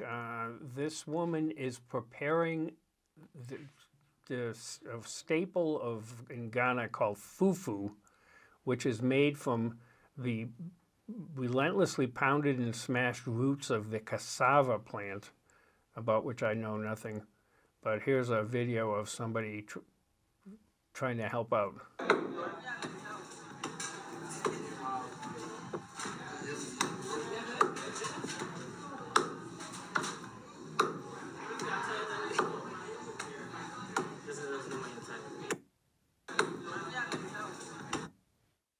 So yeah, these lovely ladies prepared us quite a nice meal, including fufu, which I'm not sure I need to have again. But after lunch, we went off to the famous market in the area. But meanwhile, I couldn't help myself to photograph this gentleman who apparently is the optical shop in town. These are not sunglasses. These are mostly actual, regular glasses. I don't know how that is regulated, but a lot of interesting little tidbits here. Here's the woman selling milk. Again, notice how unbelievably clean everybody's clothing is. So this market is called the Nimi market, I believe. It's owned by like 1,000 different women. I hope I got this story straight. This is a Muslim part of town, and there are a lot of women who, for whatever reason, find themselves without a husband or a way to means of supporting themselves, and they have these tiny little booths in this enormous market, and it started out as a spice market mostly. They sell spices from all over West Africa, but it expanded to become just kind of an all-purpose shopping mall substitute for a supermarket, I guess. There's the poultry section. This is the grain section. It's not just spices. Apparently grains are probably even a bigger part of their business. So back on the road, notice the signs. You don't see many signs around here for malaria remedies or your family dewormer, it says. This, I thought, illustrates multiple things, including, notice everybody's, again, very clean, but they are putting in a new road, and my first thought was that school is probably not long for this world, but there are a lot of things in Africa that are sort of half completed, and it looks like they sort of ran out of money. Roads they're just simply impassable because they never finished them, or buildings that are just skeletons. And I wonder if this wasn't some road project many years ago that was just suspended and never continued. More of the same. This is something you see a lot, is enormous piles of wood, not big logs, but they look like they're relatively young trees. This is the main means of cooking in much of Africa is wood, and it's obviously has to come from somewhere, and as a result, the jungles are being depleted, and the habitat for the animals is adversely affected. It's a sad reality, but they have to cook with something. So this, speaking of sad realities, this is the low point of this little narration. This is the Cape Coast Castle, which we took a tour that was it was supposed to have 2 slave castles in the course of a day. This was the first. This was founded in like the early 1700s, I think, by the Portuguese. And then it was taken over by the Dutch, and then the Swedes, believe it or not, owned it for a while, until finally the English won some dispute and took possession in the early 1800s. They completely rebuilt the castle, and with the sole purpose of making it a hub for the transportation of slaves to the New World. And once they outlawed the slave trade, the castle just sat there for 100+ years, and people kind of forgot what it really was intended for. There's a thriving village nearby. And those people in the village just didn't quite they thought it was a trade castle, some sort of a trade center, but they weren't particularly even curious because I think in the end they kind of knew the dark truth about the place. But in the last 20 or 30 years, it's become very much an open, known history that people are not necessarily proud of. But here we have Barack Obama and Michelle Obama. Apparently, she has been documented to have an ancestor that came through this slave castle. It's a large fishing village right outside the castle, and it looks like they're reasonably prosperous. Our tour was supposed to last 45 minutes, and it wound up lasting 2.5 hours. There was just so much to talk about and so much to see. This is the upstairs in the slave castle, where apparently newly captured slaves would be brought up and displayed for potential buyers, and then they would be brought. This is the window from the governor's quarters. Then after the slaves had been bought, they would be brought down into the dungeon where they would remain until a ship came to transport them to the New World. The kind of the really disturbing truth about this is that we think on the West that the Europeans, kind of went into the jungle and captured Africans and put them in chains and brought them to the ships. But the truth is kind of darker than that, in that it evolved that people, it was Africans turning in other Africans to the slave, to buyers. They would either bring them right to the castle, or there would be meeting places in inland where they would, having put their, either the people from the next village or somebody they didn't like, or just about anybody, if you could put them in chains and present them to the buyers, and there was no questions asked. So, but the white people were, their sin was conducting this trade, but the merchandise was provided by Africans. There's enough sort of sadness to go around for everybody. What's really ironic, our guide said the things that they would trade people for were just amazingly trivial. Like early in the trade, you could buy anything with a mirror, because Africans had never seen a mirror. So if they could swap a few of their acquaintances for a mirror, a lot of these people that were involved in enslaving people, they bought into the idea that these people were going to be going to a better place, that these white people had all kinds of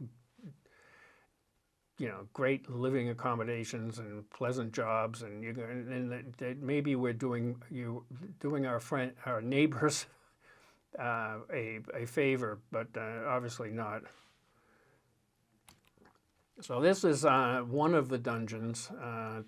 The sign said male dungeon. There was a female dungeon. The Europeans helped themselves to the good-looking young female slaves to be, I guess. And the food, basically once you're down there, the food would come through this, they throw it down in a hole up from above, and eventually it would land on the floor, and the floor is covered with this black sort of scum, which they say is basically dried, a mixture of dried blood, dried feces, urine, vomit. There was just no sanitation. It was just hellish existence, for which they were not apologetic, because interestingly, on top of this very dungeon is a chapel where the Europeans would, hold their prayer services, and listening to the screams and the horrors going on down below them. And apparently they just they were of one mind that these people had already gone to hell and it can't get any worse, so they had no responsibility to attend to them other than to keep them alive long enough to put them on the boats. This is, well, it's another entrance to a different dungeon. In that dungeon, this is the only light that there was just no light except that, so you could be there for months. And oh, by the way, you'll notice that on a lot of these photos, not in addition to my having an obvious weight problem, I'm always drenched in perspiration. We were basically on the equator, and every day was approaching 100, and I don't tolerate that so well. So this is the door of no return. It was in the back of the castle, away from the village, and when the slave ships would come in, they would finally let the prisoners or the slaves out, but they were in such terrible shape that they didn't want the people in town to see them, so they deliberately put the door on the back side of the castle where nobody could see, and it was understood that once you leave, you're just, life as you knew it is over. You're the door of no return. And in fact, we were assigned to read this book, which I highly recommend to anybody who's curious about the truth about the slave trade. This is written by a Ghanaian and is based entirely on fact, even though the story is fictional. And it's about maybe a 12 or a 13-year-old boy who is living this pretty idyllic life in his village, and then he gets captured and brought to the slave castle, and it doesn't end well. One thing that did come out of this is that if you were lucky, you got sent to North America.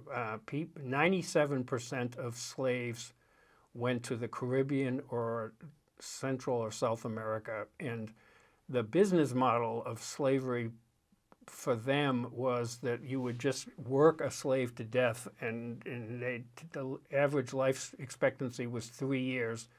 It was cheaper to just buy more slaves than to treat them properly. But the North American model was that slaves are an investment, that you want to keep them alive long enough for them to reproduce, and it wound out with them having a less miserable life than their compatriots to the south. That probably explains if 97% of the Africans went to South America, a lot of them must have died, or there'd be a lot more Africans in that part of the world. Not that they're not well represented as it is, but it was just an enormous number of people. So we were supposed to go to another castle. It was a 2-castle special. But we got there, and they were going to be closing in half an hour. And rather than take some kind of whirlwind tour, we actually had a bit of an insurrection. We just said we don't want to see another slave castle, because in the course of getting here, this is Elmina, we could see that there was this just fascinating town that was just below the castle. And can't we just go wander around the town? And finally our guide relented, and it was a revolt that we all rejoice in, because this was one of the best experiences of the whole trip. So they have it's an enormous fishing town. You can see the castle up top.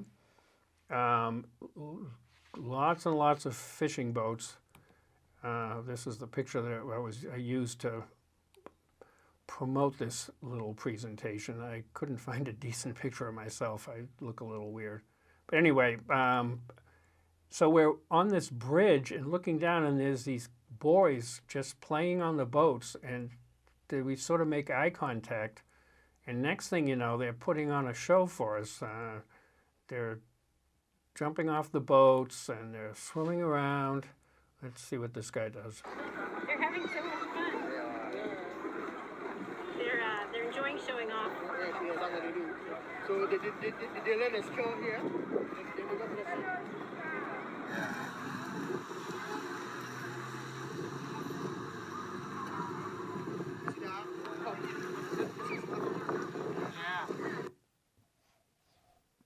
Very memorable. So we go into town, and these very same kids reappear, and they just follow us around and didn't ask us for anything. They just were happy to see us. I took a bunch of pictures of this kid. He was just photogenic as hell. Now this guy, if the kid in the back, I thought I finally caught one of them. But he sure looks like he's giving you the finger, doesn't it? But thankfully, before I made my unfortunate conclusion, I found I had another picture, and he's just giving the V sign, and they're just sweet people. These are just random kids. They were not posing. I just passed by, and but notice the kid with the cell phone. Everybody's got a cell phone. More V's. This is so prevalent. I should have asked somebody if it has any special meaning. So it seemed like half of the young women had a baby on their back, and we had a 6-year-old in our group, was a child of one of the staff, and she demanded of her mother to, "Can I ride on your back?" So there we have it. It was kind of sweet. This picture I like for a variety of reasons. So nobody's too young to carry stuff on their head, and this woman is making some kind of porridge or stew or something, and notice it's cooking on coals. So we left Elmina for the night, and we were promised dinner and some local entertainment. And it's unfortunate that this happened late enough that it was really getting dark. But certainly the effect here is dark.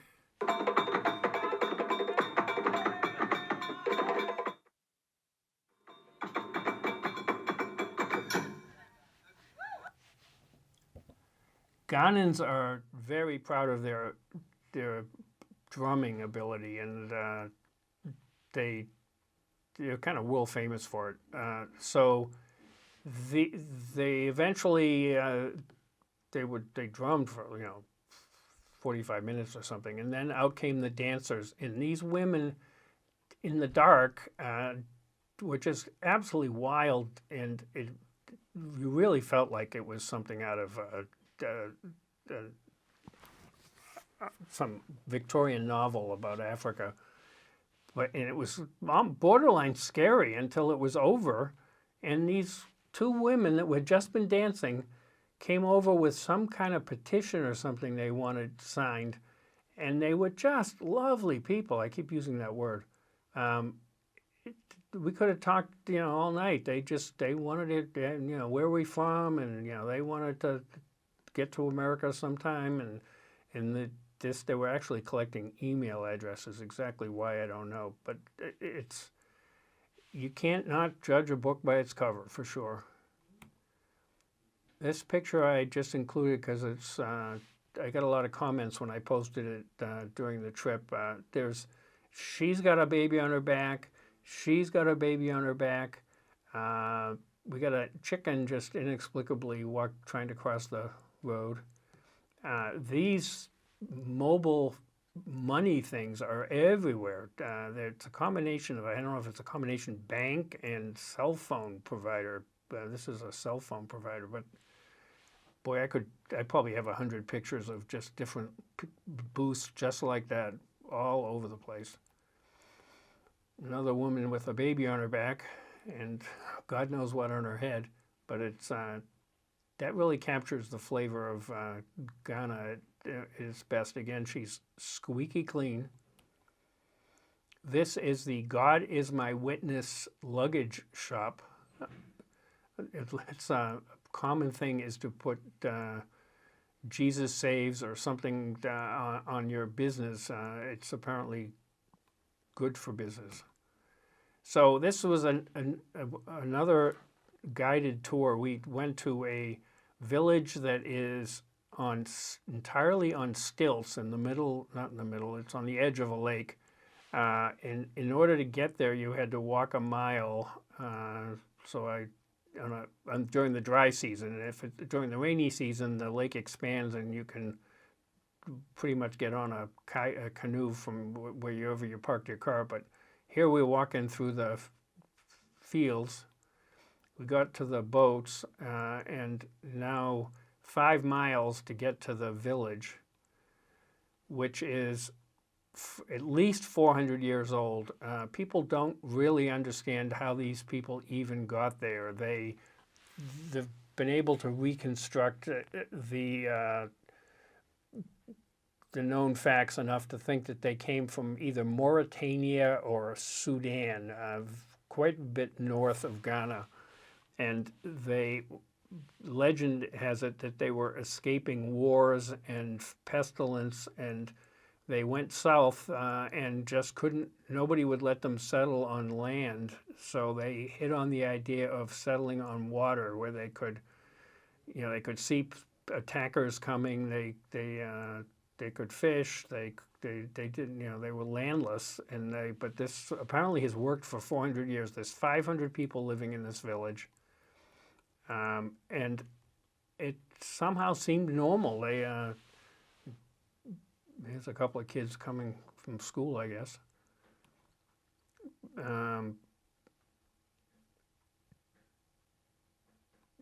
They have a school. They have a supermarket, such as it is. Interestingly, they have no electricity, but they have television. Apparently, it's mostly powered by batteries and solar, I guess, but everybody's got a television. I've been reading about this, but they get around at night with flashlights. They actually have a pub, which is one of the few places in Ghana that makes a special concoction called Kill Me Now. Apparently, that's pretty descriptive of the effects of this concoction. When we left the boat, we were told in no uncertain terms that nobody was to try Kill Me Now, which of course guaranteed that everybody did. I did not. This is our return. We're having a canoe race. We were losing. This was a lovely. In order to get to return, you had to go through this marshy area, borderline jungle. Makes for a nice video.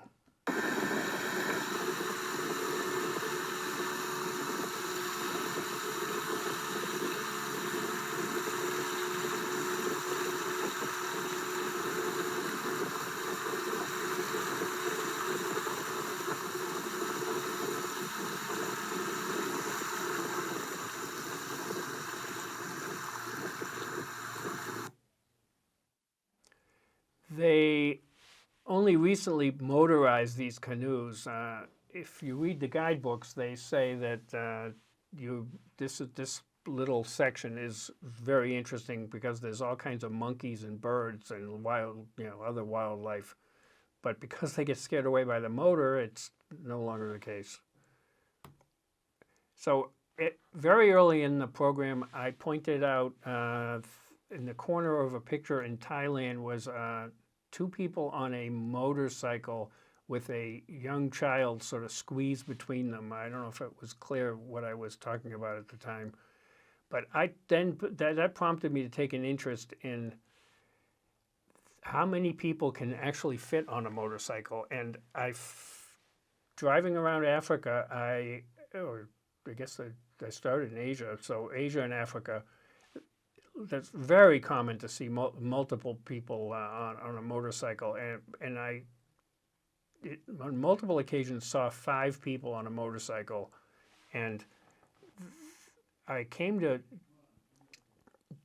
devise a theory that there are some things in the world that are just absolutes and you cannot violate them. Like there is absolute zero, and there's the speed of light, and I think should be a law of nature that you can only get 5 people on a motorcycle. I never saw 6, but here we got, that's the same family. 1, 2, 3, 4, 5. I could think you could probably put one more here, but I never saw it. This was an unexpected delight. I signed up to spend an afternoon with a bunch of queen mothers. There's an amazing system of government in Ghana. Any large village or region has an elected queen mother. To be elected, you have to be of royal blood, be descended from the original founders of the area. And there is a king, but he gets elected by the queen mothers. So the king is only in for his lifetime. His children are ineligible to become kings. And so the queen mothers just elect a new king. And the king shares power with a parliament, but queens have jurisdiction over a lot of family matters, divorces, an absolute power. And we visited sort of I don't want to say meeting place where they conduct business, and actually went to lunch with them, and they're just regular people. This woman here is the head queen mother, and talking to her, turns out she lived for 20 years in Brooklyn, where she worked as a nurse anesthetist. It was only like 5 years ago that she decided that I guess it was more than 5 years ago. She at some point decided that she wanted her kids to grow up as Ghanaians, and they came back, and she has stayed in Ghana, but the kids now all live in New Jersey. So go figure. But she obviously was a very smart, accomplished woman, and she apparently is the chief of the queen mothers. This is just a very common sight, just piles of clothing, and I think this is what happens when you donate clothes to Goodwill or the oh God, it'll come to me. But if you donate clothing to charity, very often they get baled and sent to Ghana, which apparently this is a big industry in Ghana, where they sort through and try to find the stuff that's potentially resaleable to Ghanans, and what can be recycled and what can be used as rags. And I believe that these women are looking for inventory for their shops, because you see these little shops, clothing stores, that only have one size or one example of a particular style. I think it's just catch as catch can. Anyway, back on the boat, this is just to illustrate the kind of Cheers ambiance that we enjoyed. There was a bar that was only for the faculty or the lifelong learners, and it was very much the where everybody knows your name environment. It was something I've always wanted never had in my life. You just walk in and everybody's glad to see you. It was really sweet.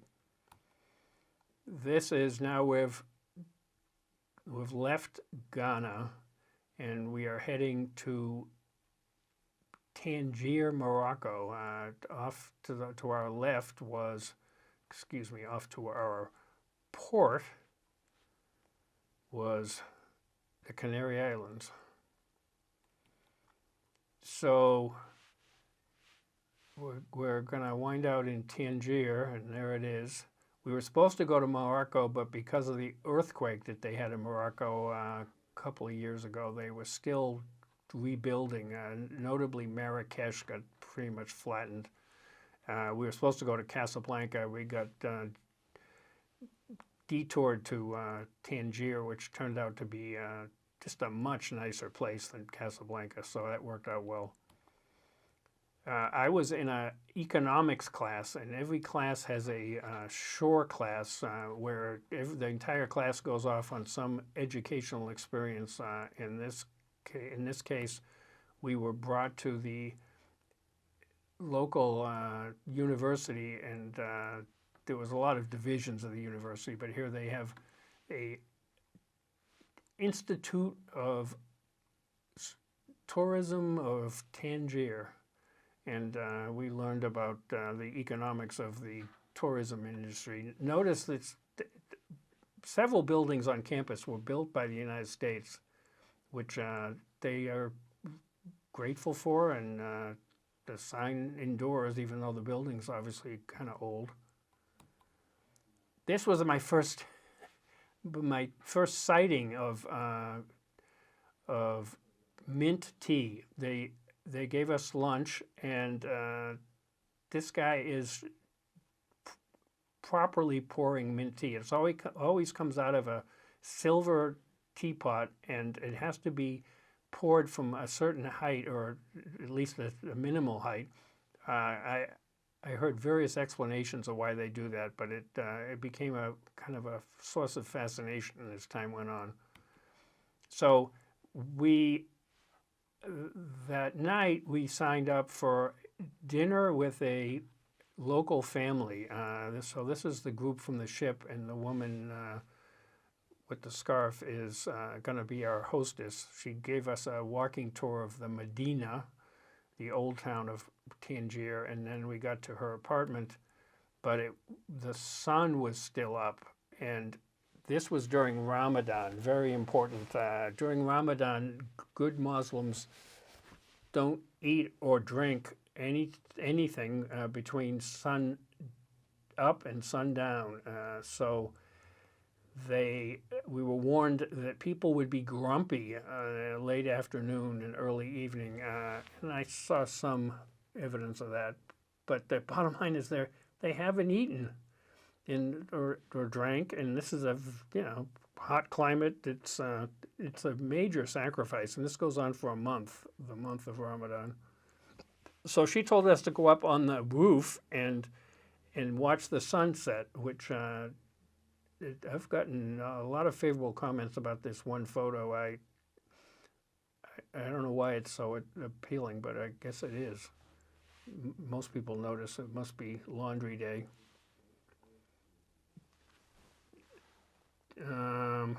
There's the sun setting. This woman is Katie Smith, another retired physician on the trip.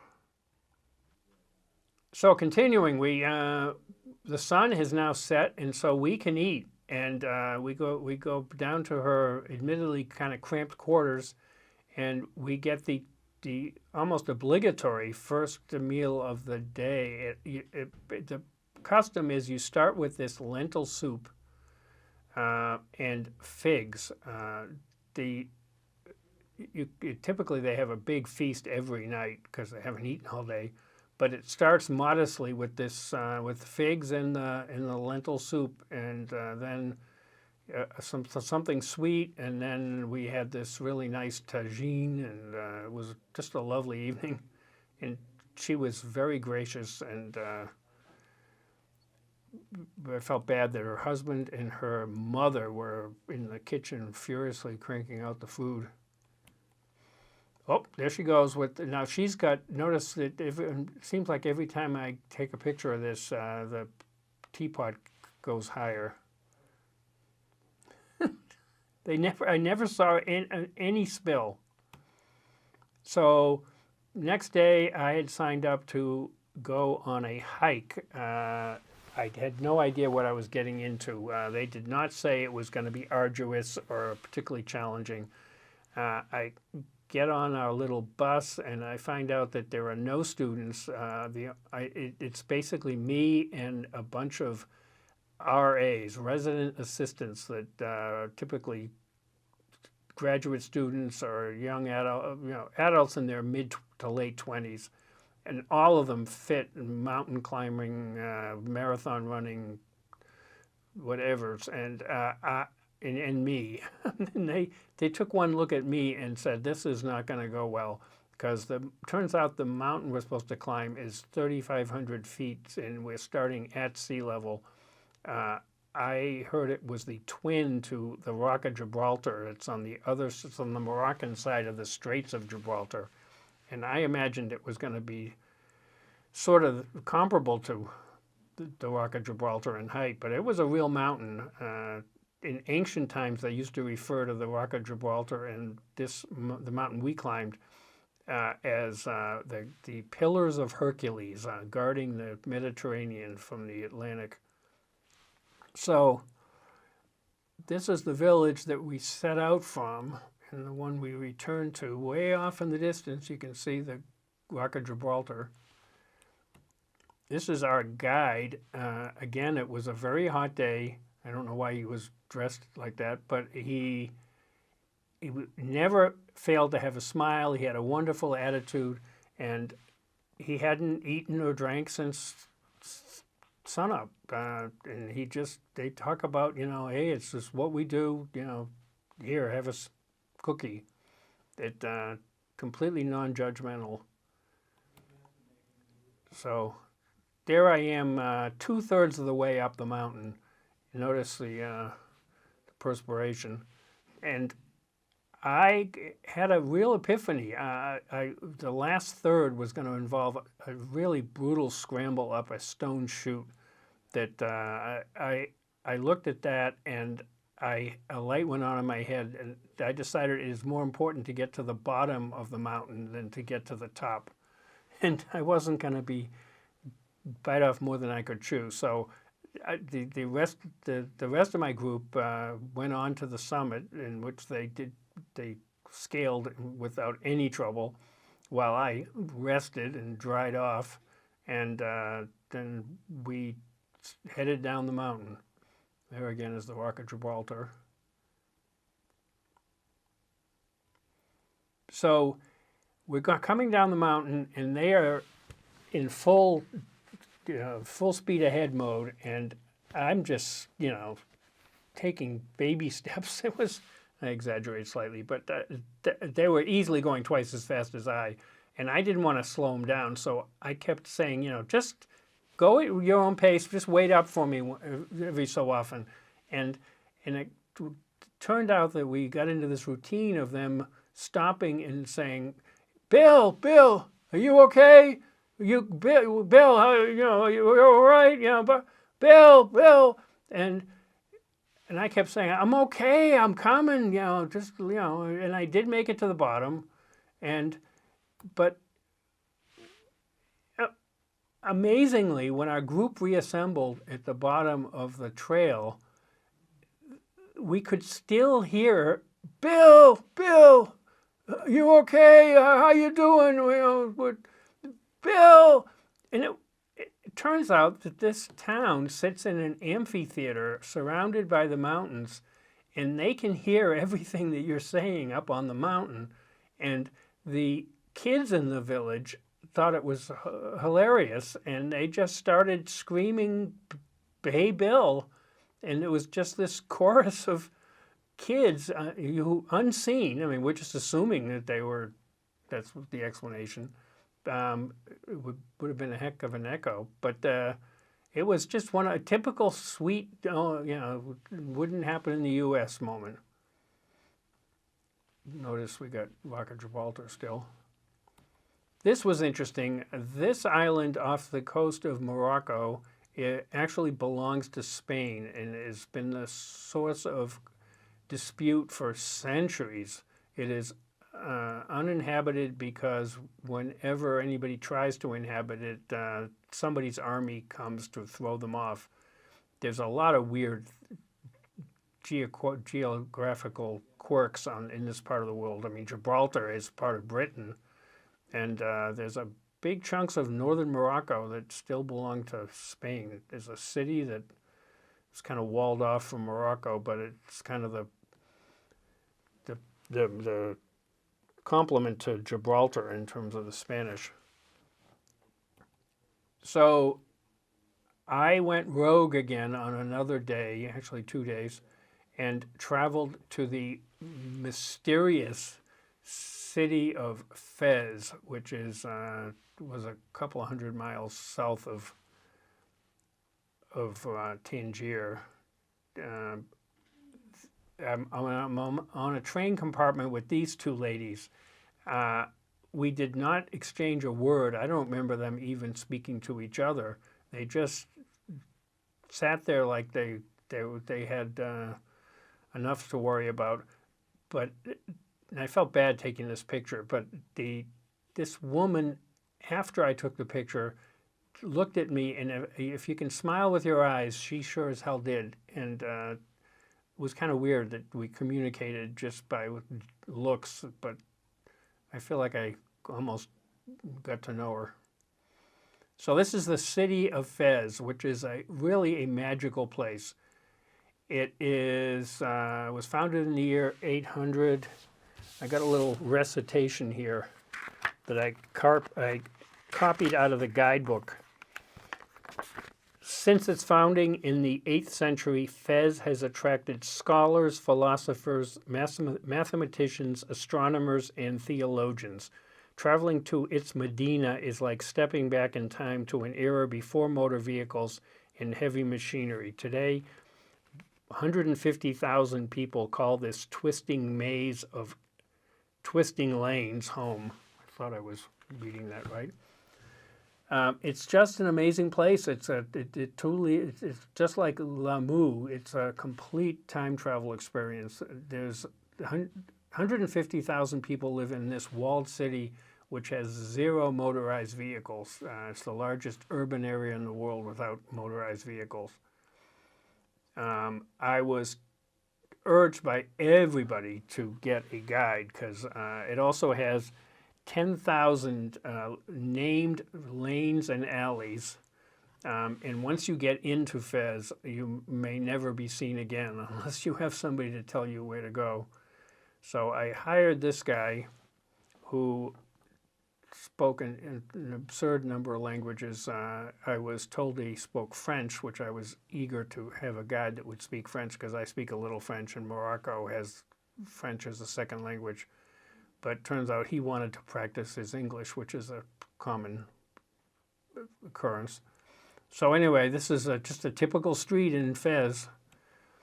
This is a dress shop, but notice this is supposed to, you're not supposed to have mules, but apparently they let them in. It's supposed to be donkeys only, but you constantly have to, cling to the walls as an animal comes through. My guide was, he was quirky, and early on he announced that his cell phone was dead. Got me a little worried. What kind of guide goes to work with a dead cell phone? But gave me a chance to wander by myself for a while. This typical shop. Basically, these people are totally self-sufficient. I mean, obviously the food comes from outside, but they live within the walls, and all their needs can be met right there. These are I really like escargot, the French snails, but I never saw them alive. This is a bucket full of live snails just squirming away. This meant a lot to me. This is outside of a hospital. It says here it was built in the year, the early 1200s. And it only closed in 1940. I went to a medical school in New York. I started in France, but I transferred to a medical school in New York. It was part of Yeshiva University. And it was basically an Orthodox Jewish medical school. When people would later in life would tell me, aren't you afraid you're going to violate your Hippocratic oath? I could say that I didn't take the Hippocratic oath. I took the oath of Maimonides, who was a famous, he embodied what I just described of the kind of people that hung out in Fez in the Middle Ages. He was a philosopher, a mathematician, an astronomer, a theologian, and a physician, and apparently a pretty good one. And it was, so when I graduated medical school, you took the oath of Maimonides, and he practiced at this hospital. So I must say the dates don't quite line up, but that's what my guide said. Close enough. So this was an abandoned, well, it's an academy for the study of Islam, madras. And this is a place where you do ablution. You rinse your feet or anything that might be unclean. There's an interesting story that comes up from the madrasas. Typically, the students would sit on the tile, and only the instructor would have a proper chair. And from that situation came the word chairman in our language. So one of the more famous industries in Fez is leather work. This is a tannery that has been in business since the 1500s. You can see all the skins sort of up here drying. And surrounding this tannery are probably hundreds of shops that sell leather goods, really high-end, high-quality leather goods. I did not buy anything, but I was tempted. My guide abandoned me twice to answer the call to prayer, especially during Ramadan. You don't mess around and you go. This guy has taken off his shoes. These guys are washing their feet. I should know the name of this vessel that they have the water in. It's got a specific name. Every neighborhood in Fez has a sort of a specialty, and this is the coppersmithing neighborhood. All this stuff was made by local craftsmen right there. So I get on the train, I make it back to Tangier. I decide that I got there early enough, I'm going to walk back to the boat, and it was about 2 miles. And by the time I got to the boat, it was getting to be twilight or dusk, and it was late enough in the day that there was basically nothing happening.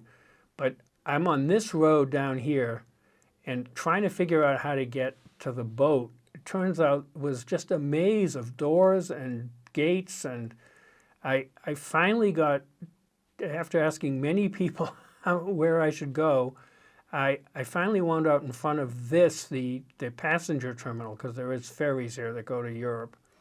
And I found a door that was unlocked, and I went in thinking that maybe I could walk through the passenger terminal, and I was accosted by 2 security guards, women who seemed very annoyed. And I explained that I was lost, and they explained that it's only an idiot could be lost. I mean, all you got to do is go down the end and take a right, and so I excused myself, and I proceeded to make no progress. I was still coming up against walls and locked doors, and I decided to just suck it up and go back and tell them that I'm still lost. Can you possibly help me?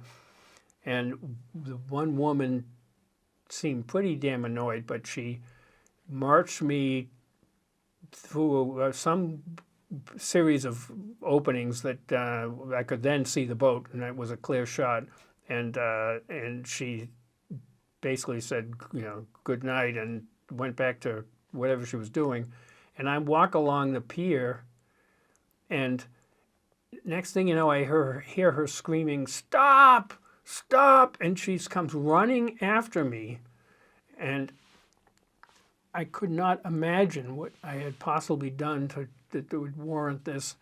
And she catches up to me and hands me a little plastic container full of figs, and said something to the effect of "Happy Ramadan," or because the sun had just gone down, and she was eating with her friend and figured that I hadn't eaten.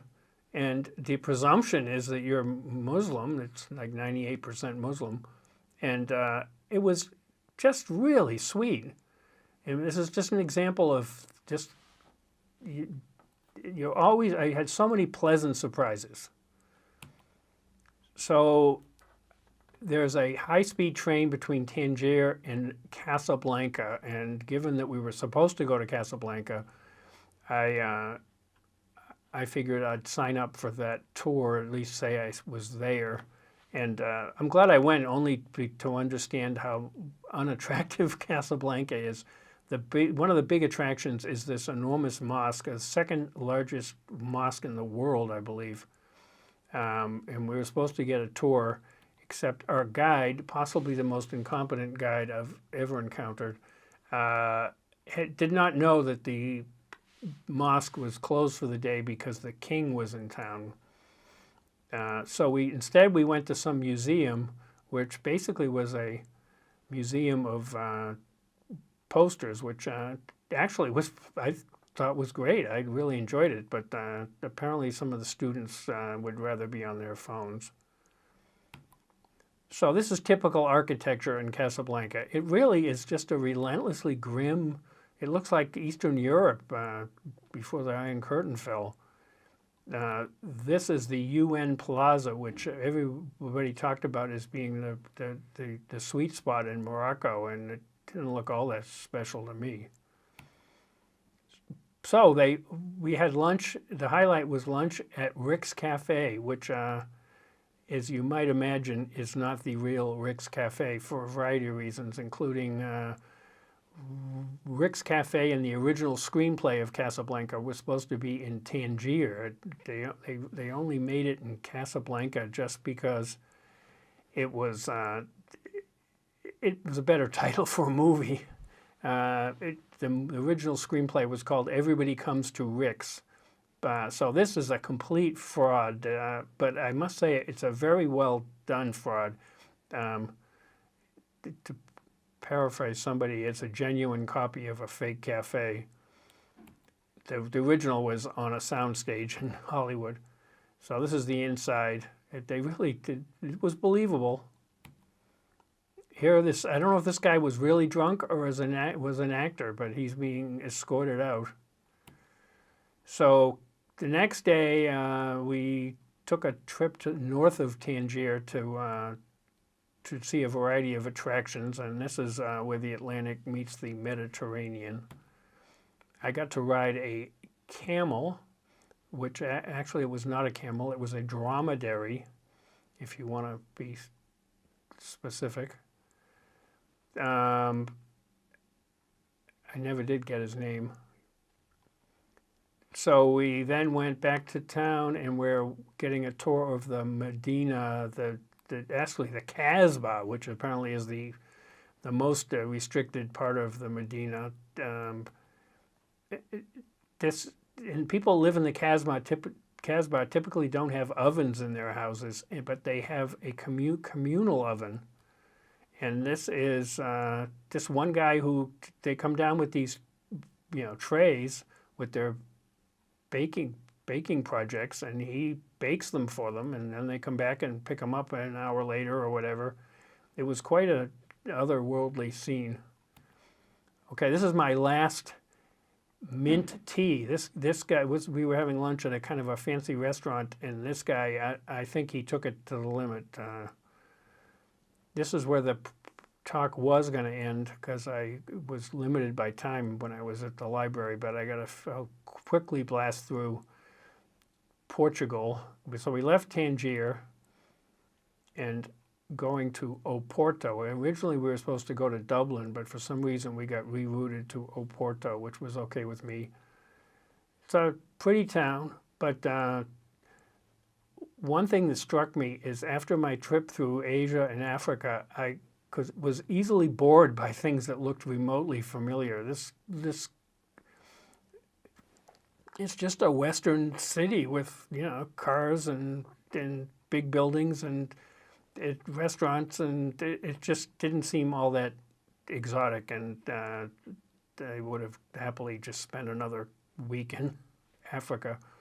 But one thing we did do is go for lunch. One day I just wanted to stay home and take advantage of the Wi-Fi that we suddenly had, but these women, they wanted to go to lunch, and we went to the Mercado where there's a big fish market, and you buy your fish and then they will cook it for you. And so they were buying our fish, and now we're sitting down, and we started out with a bottle of their rosé, and then that went quickly, disappeared quickly, so we had a bottle of this nice white wine. We had 2 different kinds of fish and a lot of shrimp. But that wasn't enough. We had to have some of this Portuguese brandy, and this guy is putting on a little show. Nice flavor. I mean, that's what caramel is. When You I cook pass sugar the until liquid in the it burns a warm little glass, bit. the flavors opening much more the flavors, okay? I knew sugar Why burns. three I didn't know it was a conductor of fire. Yes, it is. So, yeah, when you make caramel, you're actually kind of burning the sugar a little bit. Pouring it to get it flavor. With all due respect, do you realize we just came here for a piece of fish?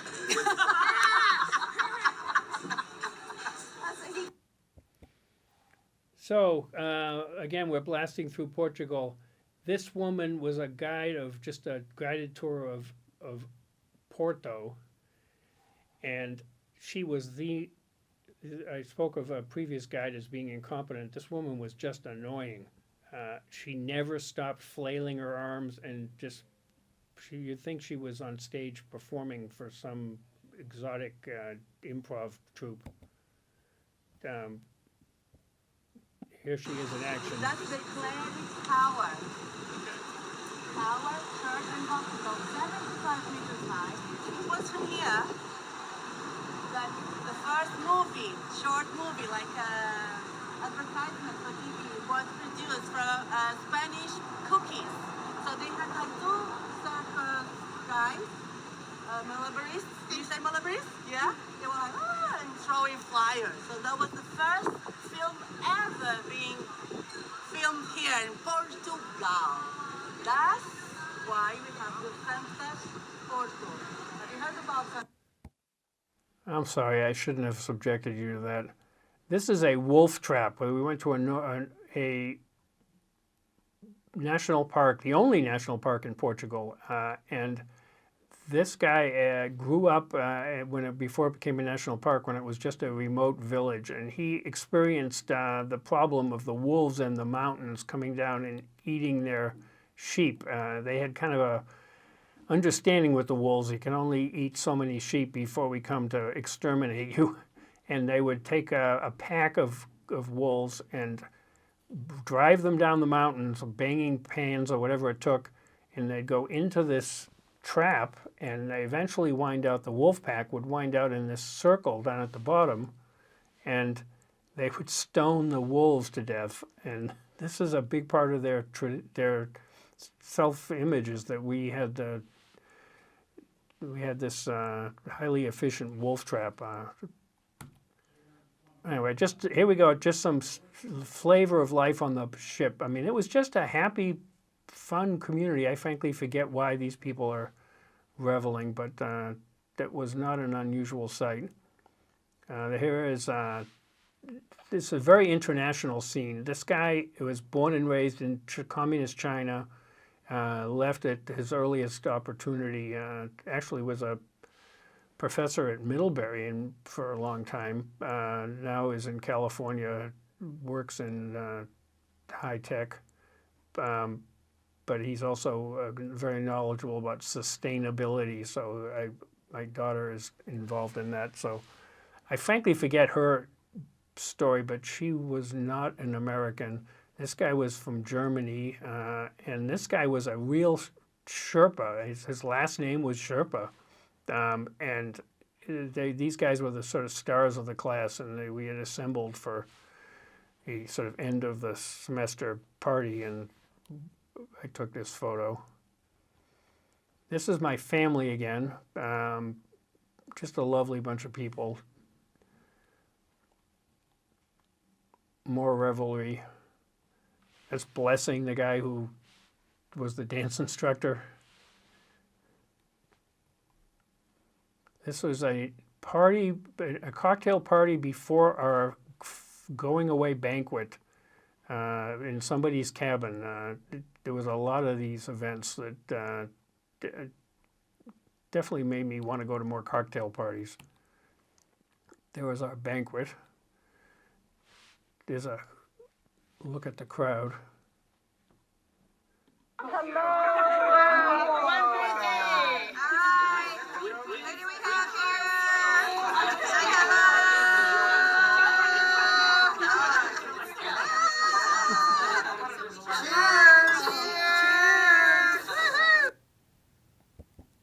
There was alcohol involved. This is sweet. The kids who are fourth-year college students, most of them were going to be missing their graduation, and this